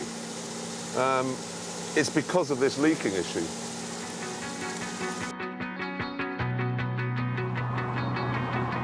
Buoyed by yet another victory, we rolled on up our equivalent of Highway 1 towards Blackpool. Good God, now this is something, if you're watching this abroad, it's something I've never seen before. Roadworks on a British motorway, that is unusual. But then we were made to turn off Highway 1. I don't know why the producers have made us come through Stoke rather than round it, but I'm mighty glad they did. We three can count ourselves amongst the 4 million tourists visiting Stoke every year. Okay. Car's beginning to smell like I need a picnic again. What do you fancy? Oil? Sorry, biscuits? No, I'm fine. One of the more popular places in England is for a picnic. The reason is, that house there, you see the lilac one, 4 along, can you see that? Robbie Williams lives there. You admired it for long enough? Yeah. You sure? It's a good idea when you stop to check your engine's still there anyway. You may as well. Just, having a look. That's nice. Lovely. Better for seeing that. Have you had your picnic? I've had a lovely picnic and I'm absolutely full again. Would you be needing a picnic again? Like another hour or so and I want perhaps a quick picnic before Blackpool. Just a little one. Blackpool was now just 15 miles away, but the producers, infuriated by our good progress, ordered us to pull over at a garden centre for yet another challenge. One of the main reasons people switched from British sports cars to European hot hatchbacks, apart from reliability, price, comfort, speed and handling, I don't think so, as we've proved, is practicality. To prove this point, you will load up a Golf GTI with items from the garden centre, and then you'll see how much you can get in your cars. This is a Mark I GTI, the first of the breed that killed the British sports car. So, let's see what we can get into that boot. Whoa, careful. I shall open the boot. And we'll just... Oh, you need to take the parcel shelf down here, hang on. There it is. There you go. Lovely. There we are. No. No. Yeah, you see. If you can't get a rose arch in a Golf GTI... What can you get in it? Exactly. After a quick shop, we hit the road and made our point.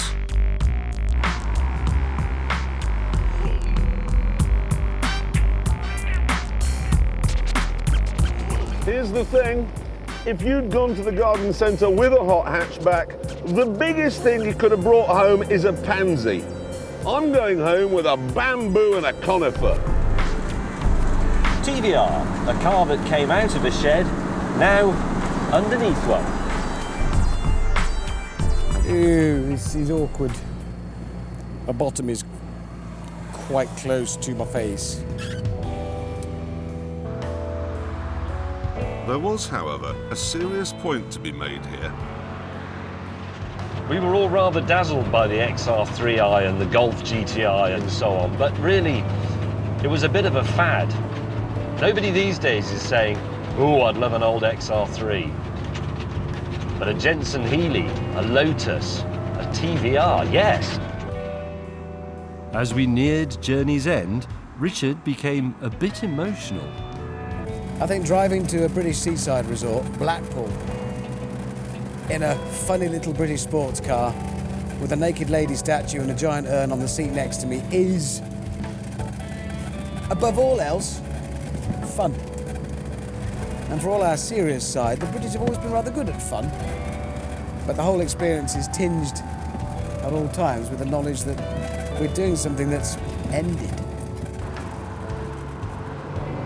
And finally we end with James's TVR coming home.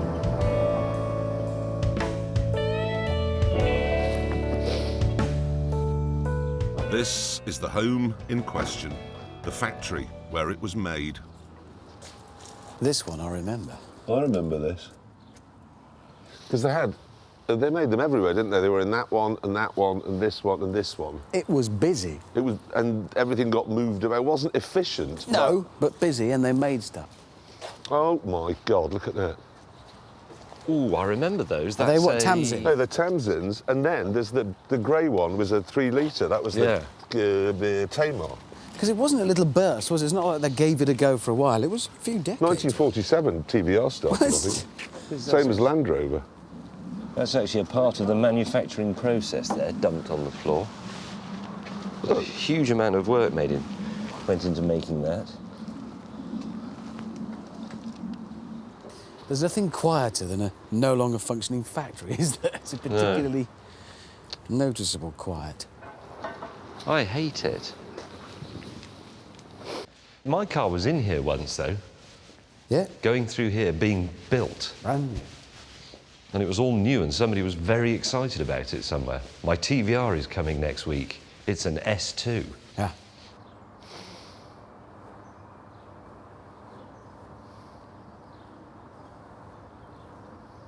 What have you found? Some more knobby work? Yeah. Oh, really? I'll lean on that bit. Oh, that's really sad. Let me just see what the word was. Yeah, I thought so. It was horrible to walk round this industrial wilderness. There were so many memories, so many thoughts of what might have been.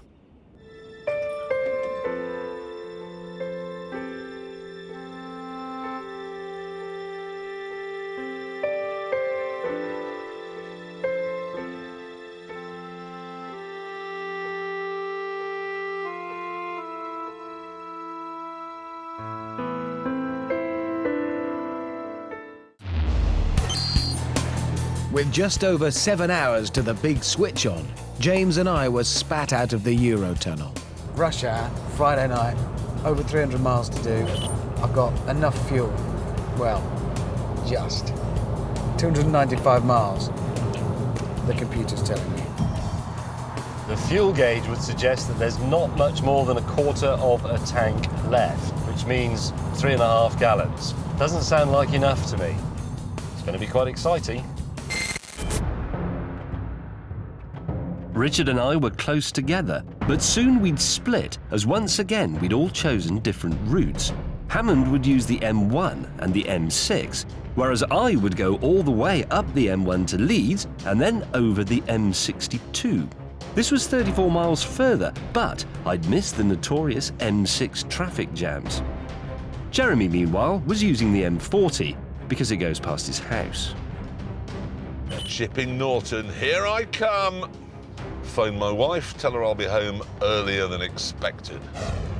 James and I could just about make it, and make it on time, as long as we didn't hit traffic. Oh, what the hell is that? I'm losing out on time and fuel.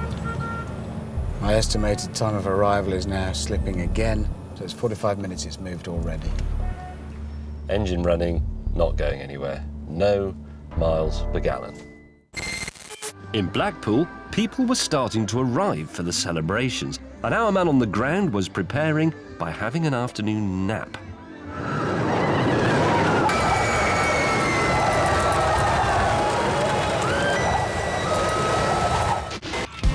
After 2 hours and much wasted fuel, Richard and I were finally on the M1, where we would soon go our separate ways. If I'm going to get the Blackpool Spangly jacket, I have to pray that Hammond gets stuck for about 3/4 of an hour in bad traffic around Birmingham. My mind, however, was only fixed on Jeremy. He must be out of fuel by now, he must be. Surely the gods of economy will punish him. And then the phone rang. Are you at the side of the road yet? No, stupid thing is still working. How's it doing that? It's not possible. I'm 15 minutes from home. Smell my bed. Hammond, I'm so close. Stop. So hang on. Stop now. Cough. Cough. Die. Die now. Bad luck, mate. Soldier on. I love that Jag. I love it so very much because all it can do now is take him further from home. Yeah. The irritating fact was that after 660 miles of abusive and wasteful driving, the big twin-turbo Jag was telling me it still had 135 miles to go. Right, if I'm in this competition, I'm in it to win it. Aircon off.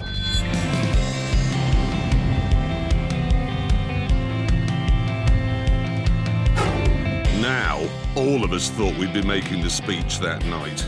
Good folk of Blackpool, it's a delight, an honour and a pleasure. It gives me great pleasure to be here tonight to turn on your world-famous illumination. I declare these lights on.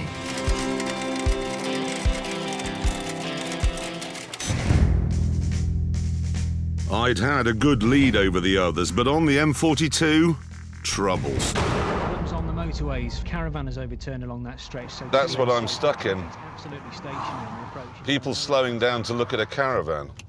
Rightly so. I mean, I'd want to slow down and look at an overturned Caravan. There's nothing funnier. It's a big old queue. This is 4 miles of this speed. Hammond's going to be right on my tail. I might now try and catch him up, only to find as I catch him up he runs out of diesel, but I've used up all mine as well, so maybe I should be prepared to go slower than him and then overtake him when he runs out. Kind of hare and tortoise. No, that's a stupid idea. I don't like it at all. I'm going to go fast. The north. Excellent. I'm probably about 130 miles away. Computer says I can only do 90 miles. James thought he had problems. They were nothing compared to mine. OK, I've now got an 1/8 of a tank to get me from Birmingham to Blackpool. And then the news got worse. Hammond, where are you? On the M6 toll, where are you? On the M6 toll. We've closed up. And what's your speed? 70 at the moment. 70? And the ridiculous thing is I've got twice as many cylinders and twice as many turbos, but I can't pull away from you. Meanwhile, far, far away... I can't believe it's going to make it now. That petrol gauge is so low. This is just appalling torture. I'm just sitting here knowing that any minute now Hammond is going to come by. And then, disaster. Here I come. No! No, no! No, no, no! Hammond! I can't do anything about it! It's funny you should call. I've just seen somebody who looks just like you. In a Jaguar doing about 56 miles an hour. I am not going to race you. Really? No. I am going to sit behind you and watch you fail. And with Blackpool still 60 miles away, Jeremy was more on the money than he realised. I'm now going to run out diesel 40 miles away from Blackpool, according to this computer. With James far behind, it was becoming a straight race between Hammond and me. Both of us were running on fumes, but I was staggered the Jag had even got this far. Because most of the way through France, I was doing 80 miles an hour, I had the aircon on, I had the radio on, I was charging phones. Most of the way through Britain, I was doing 70. It's been stop-start traffic. I haven't been on an eco drive in this thing. Since Birmingham, neither had I, and now I was really paying the price. My range computer has just ticked over to 0. It's 36 miles to Blackpool. It's telling me nothing. Empty. Hammond won't make it. James won't make it. God, this is tense. The fuel gauge says I'm about to run out. Hypermiling techniques, gentle on the throttle, don't let it get to me, stay calm. 17.4 miles to go. It's telling me I've got nothing left and I'm just waiting for that cough.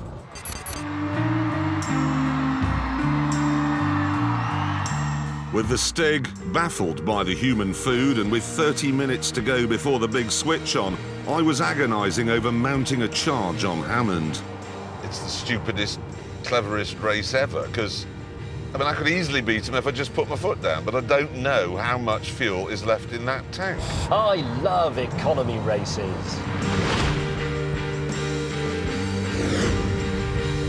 My final exit. I'm just doing everything I can. Jeremy's behind. I know he's taking it easy. He's not going to take it that easy because he's Jeremy. And so, with 10 miles to go, my range has finally reached 0. But still, the magic Jag soldiers on. And I've picked my speed up to 70. The race is on. The question was, could I catch him in time? I'm 4 miles away. I can see Blackpool Tower! Oh, this is nerve-wracking. If it dies now, it could be too much to bear. Range 0. Fuel gauge really empty. All I need now is to see a little Volkswagen Polo with a little man sobbing his eyes out next to it. Resetting trip computer B for this fast stretch. Hello? I'm still moving. No, no! And I'll tell you something else. What? I've got about 2 miles left to go, but even better than that, I have a police escort. You are having me on. 1 mile and I'm still moving. I've got nothing left at all. Oh, yes. I think I could be there.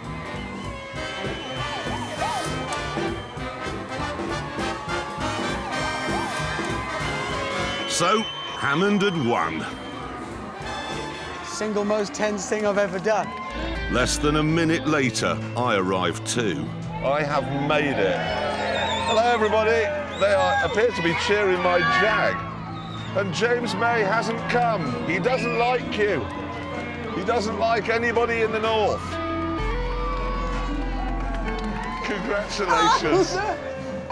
What? The world's second most economical car. It's astonishing. How you kept that? Because I just thought, well, there's no way you can do it. There were just seconds to go before the lights were switched on. Would James make it in time? 53.7 miles per gallon average, and I'm looking for 56.5. No, he wouldn't.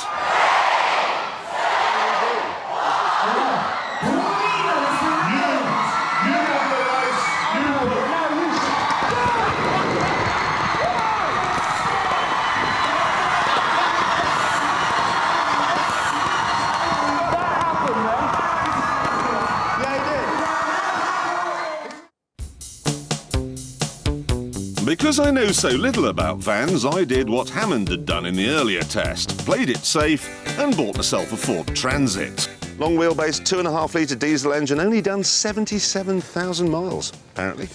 And do you know how much I paid for it? 800 quid. James, meanwhile, had stuck to his theory of biggest is best and bought a huge LDV box van. James, are you filming with us today or are you moving house? James, however, was more bothered about my sign writing. What have you done with that sign? Top Gear Furriers.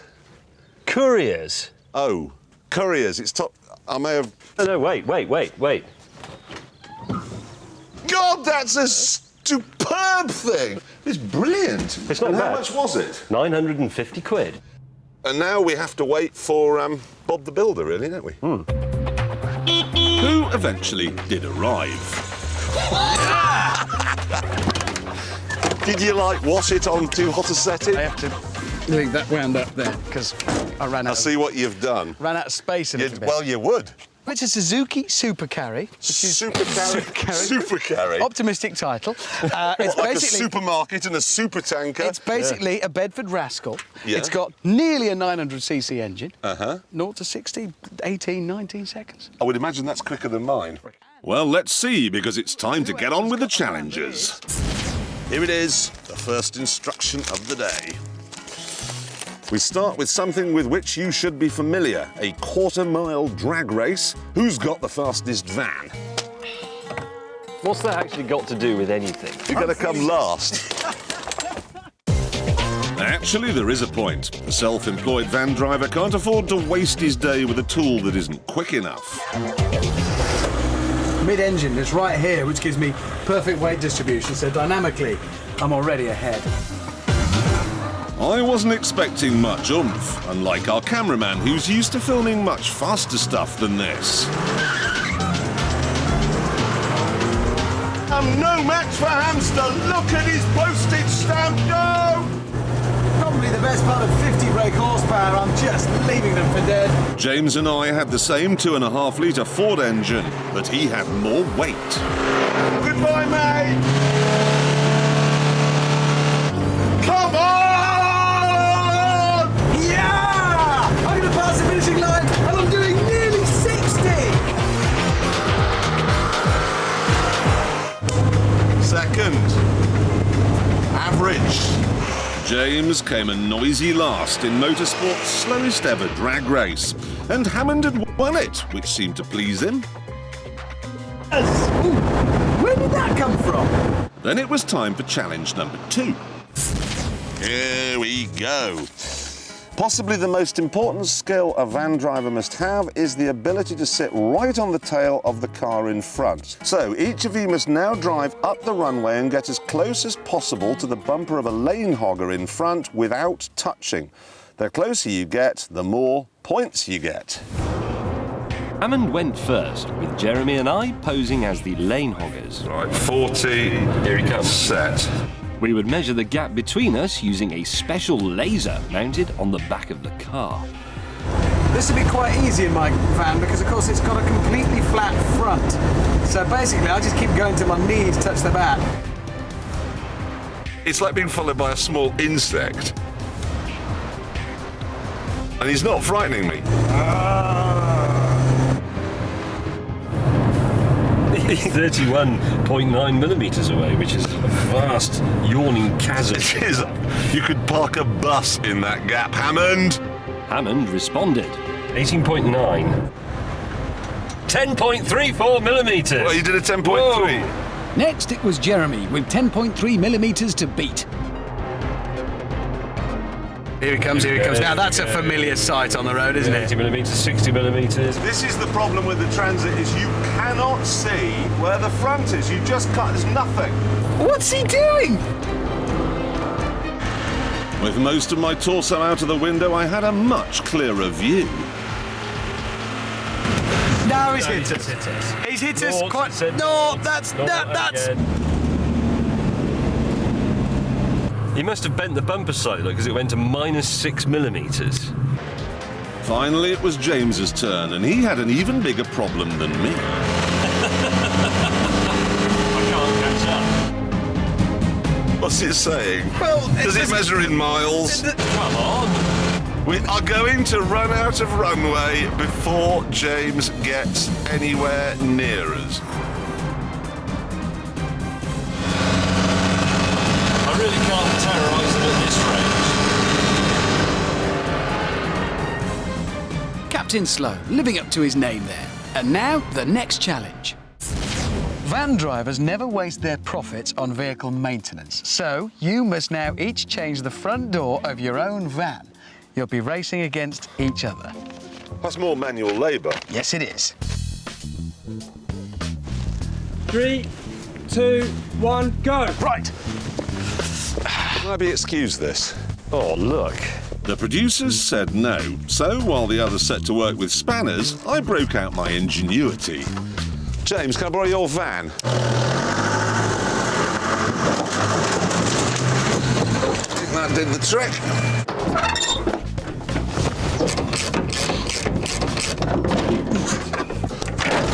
that's off. Soon we were all trying to attach the new doors with varying degrees of intelligence. It's impossible! Yeah!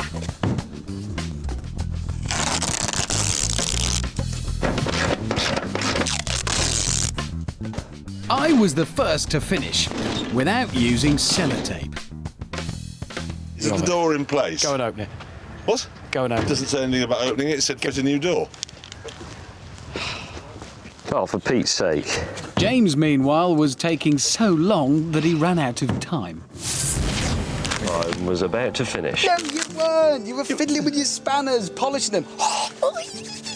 He'd given them all names. This is Jeffrey, this is Ian, this is Stephen. Get on with it. Right, Thieving Ian will now attempt to break into the back doors of your vans. The longer it takes him, the more points you get. 3, 2, 1, go. You'll knock it over. Thieving Ian is Top Gear's tame car thief, and by the looks of it, not a very good one. You know what he's done is he's pushed the lock into the thing. That's quite funny. He's really quite stumped by yours. Unbeatable, you see. It's small. Why don't you just pick the van up and put it in your pocket? By now, the police would be here, he'd be in prison and then let out again. He's defeated. He's defeated at 1 minute. 3, 2, 1, go! Is that technically not cheating? People keep saying, car thieves are very clever these days, but this one isn't, is it? Oh! Oh!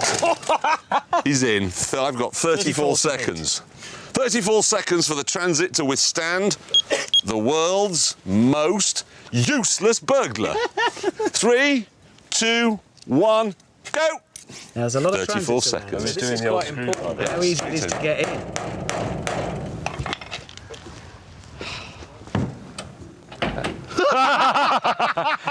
10 seconds. He just That walked up and it 10 opened. seconds, sir. This is it. It's the final challenge. Come on. It's a game of cops and robbers round the Top Gear short circuit. You start, then 20 seconds later, a police car will give chase. The person who stays in front the longest wins. Who's driving a police car? Says here it's Detective Inspector Stig. Stig would be driving a standard 1.6-litre Vauxhall Astra Panda car. A Bugatti Veyron compared to our vans. Jeremy went first. It's exciting. There goes Fingers Clarkson with his haul. OK, now in the 1970s, 80% of all bank jobs featured a Ford Transit van as a getaway vehicle. And 20 seconds later, Stig of the Yard set off. Through the follow through. Oh, yes. Oh, the door's gone. My door's gone. He looks such a pillar. Shedding weight, however, was good. Detective Inspector Stig far behind. The finish line was in sight. Marbella, here I come. Oh, no! No! Police sticks! No! No!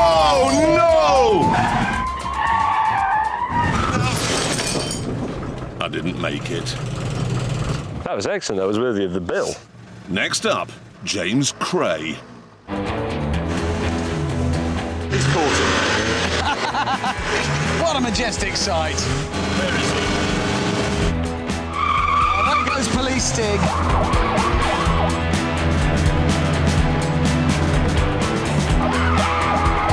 We'll make the hammerhead. Has James ever gone round the hammerhead? No. Keep braking hard.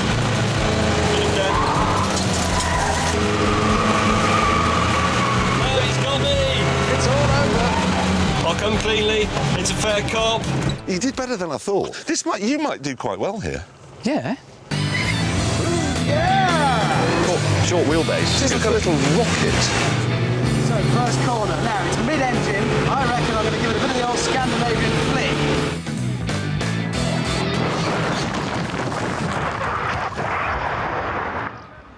He's rolled it. He's rolled it over, look. He's out. That means I'm second. He's lost. So, actually, could be dead. Well, there's a police car at the scene of the accident, so... But if he is dead and you fancy a job on Top Gear, why not write to us at I'm better than Richard Hammond was. I may have overcooked that a bit. BBC Wood Lane, London, W1270S.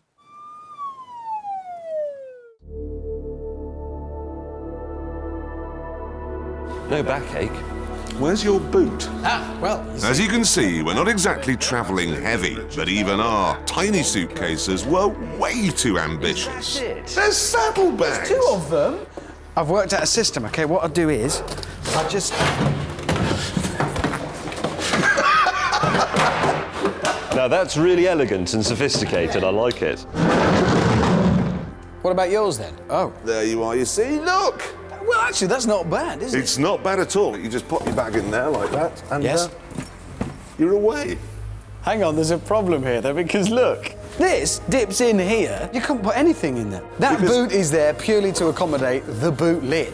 So I put my bag in the Ferrari with James's, and we set off. And straight into a serious problem. The exit to the car park was different to the entrance. And boy, was it tight. This is just impossible.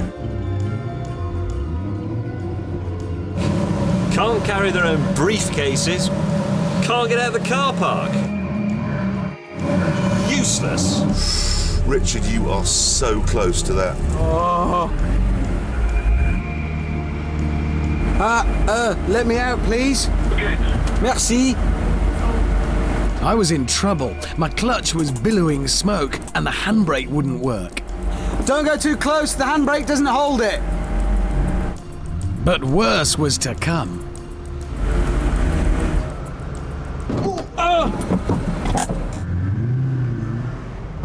We're not going to get out of there, are we? Not only was the car stuck in the doorway, but I was stuck in the car, unable to open the door. It is slightly embarrassing now. Yeah, a lot of people looking. Jeremy, meanwhile, was finding it hard to come and help. That's dignified. And James couldn't be bothered. At least we're not making a spectacle, because that would be embarrassing.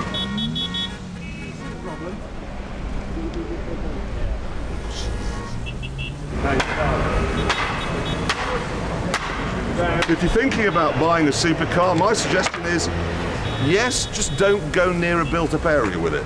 Paris, supercars, glamour. Yeah.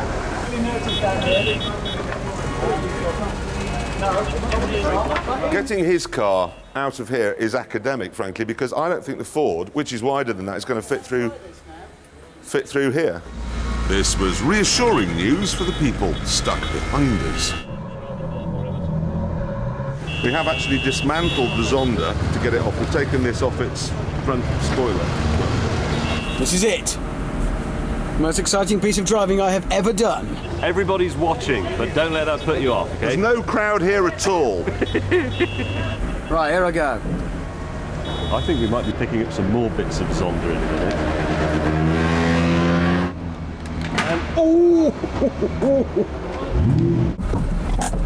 Oh, it's such an expensive car. Oh, I can't bear to watch. I can't watch this. I like cars too much. I mean, I'm out! Yes, he's through. Bravo. And then it was the turn of the white boy.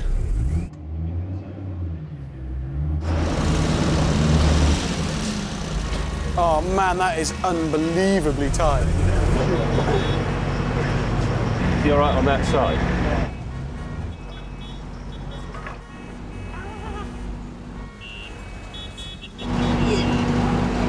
That is brushing. Oh yes. Sort of stop Paris. I'll be out of here in less than 20 seconds. Slowly. Come on then. Go on. Inch it. Yep, you're out. That's it. We'll do it. Go. Good. Ah, there's a jam. Yes. all these people have been kept waiting by us, and they look cross. Still.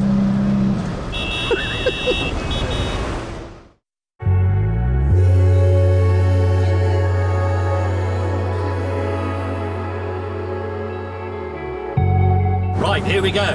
Milan. 500 miles, all of them fast. Back on the road, we got into the routine of finding fault with each other's cars. That Zonda is. It's like a lion in orange dungarees, kind of fierce, but ridiculous all at the same time. Problem with the Ferrari is it is that little bit more understated, and that's no good in a supercar. It's supposed to be loud and over the top. You go to a fancy dress party, you're supposed to come as a carrot or a big mouse. Here comes Jeremy. Listen to the evocative sound of ironmongery. Interestingly, I think the Zonda is the sort of car for people who worry too much about their teeth. I have not had my teeth done. Well, Jeremy's been on the go for 5 or 10 minutes now without refuelling. Must have been very light on the throttle.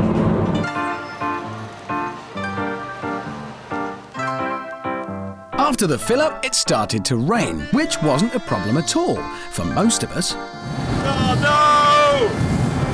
I need a junction! Please!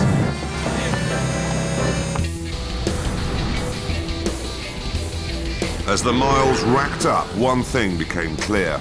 The Ford was easily the most civilised. Round about now, Richard's buttocks are going to be ruined. And I'm so comfortable still. Right, by my calculations, about 150 miles to go, and I think it's time we made things a bit more interesting. What, you're suggesting we turn off the motorway? Not suggesting, sir, we are turning off the motorway.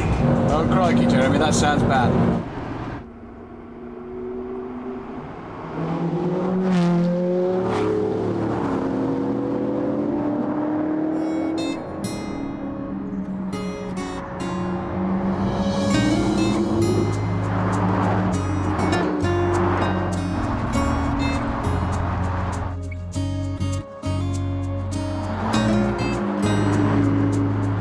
On the motorway, the brute force of the Ford and Zonda was hard to match. Now it was time to see who was the boss on the back roads. But first, inevitably,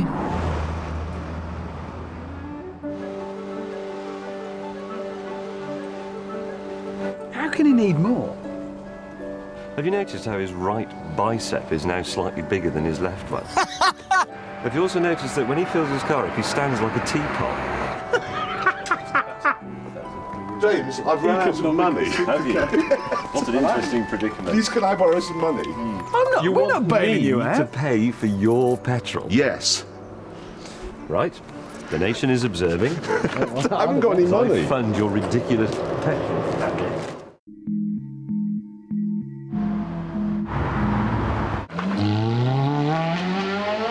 Right, this is where the Ferrari claws it back. See, what the other two have there are great big, coarse, heavy workman's boots. What I have here is a ballerina's point shoe. Suddenly the Zonda feels quite wide.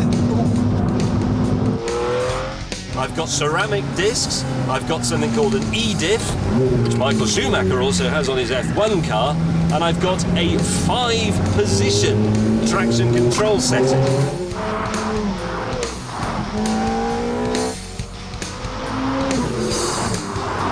Actually, to be honest, I'd love to be driving that Ferrari on this road, because it is a piece of engineering brilliance, that car. I wouldn't like to be driving Richard's car. Hold on, Lorry. You're supposed to have traction control!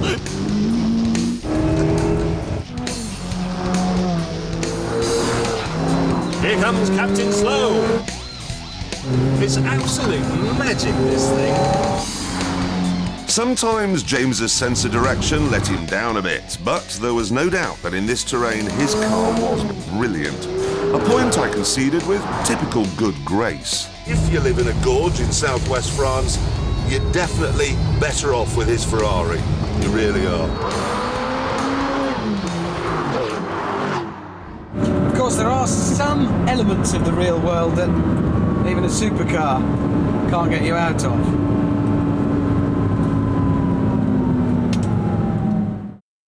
I've never seen you drive fast before. So when I was following... But the thing is, driving fast is for a particular time and place. I can do it, I just only do it occasionally because I'm a gentleman. It was going so well, and now you're making this. it sound boring. Are you really struggling in the Zonda? Well, the thing about this, it's amazingly easy to drive at ordinary speeds, I mean, despite looking like it does. But when you press on, it's like you're tag fighting with a kickboxer, and it's quite nice. And then you say, "Go on, then, give me your best shot," and he takes your head off. But I bet this Ford is probably the worst handling car here. I'll concede that. No American who designed that chassis is even half aware that a road like this exists. They just don't that know. would make sense. If you brought an American here, he would die of shock. Can I just say also that if I'd had a look down there before we did this, I'd have taken it out of sport and been Captain Slow again. I mean, look at that. Have you been in a race? Only very briefly. Didn't like it. Then we moved on to more important matters. Exactly. I have not had my teeth done.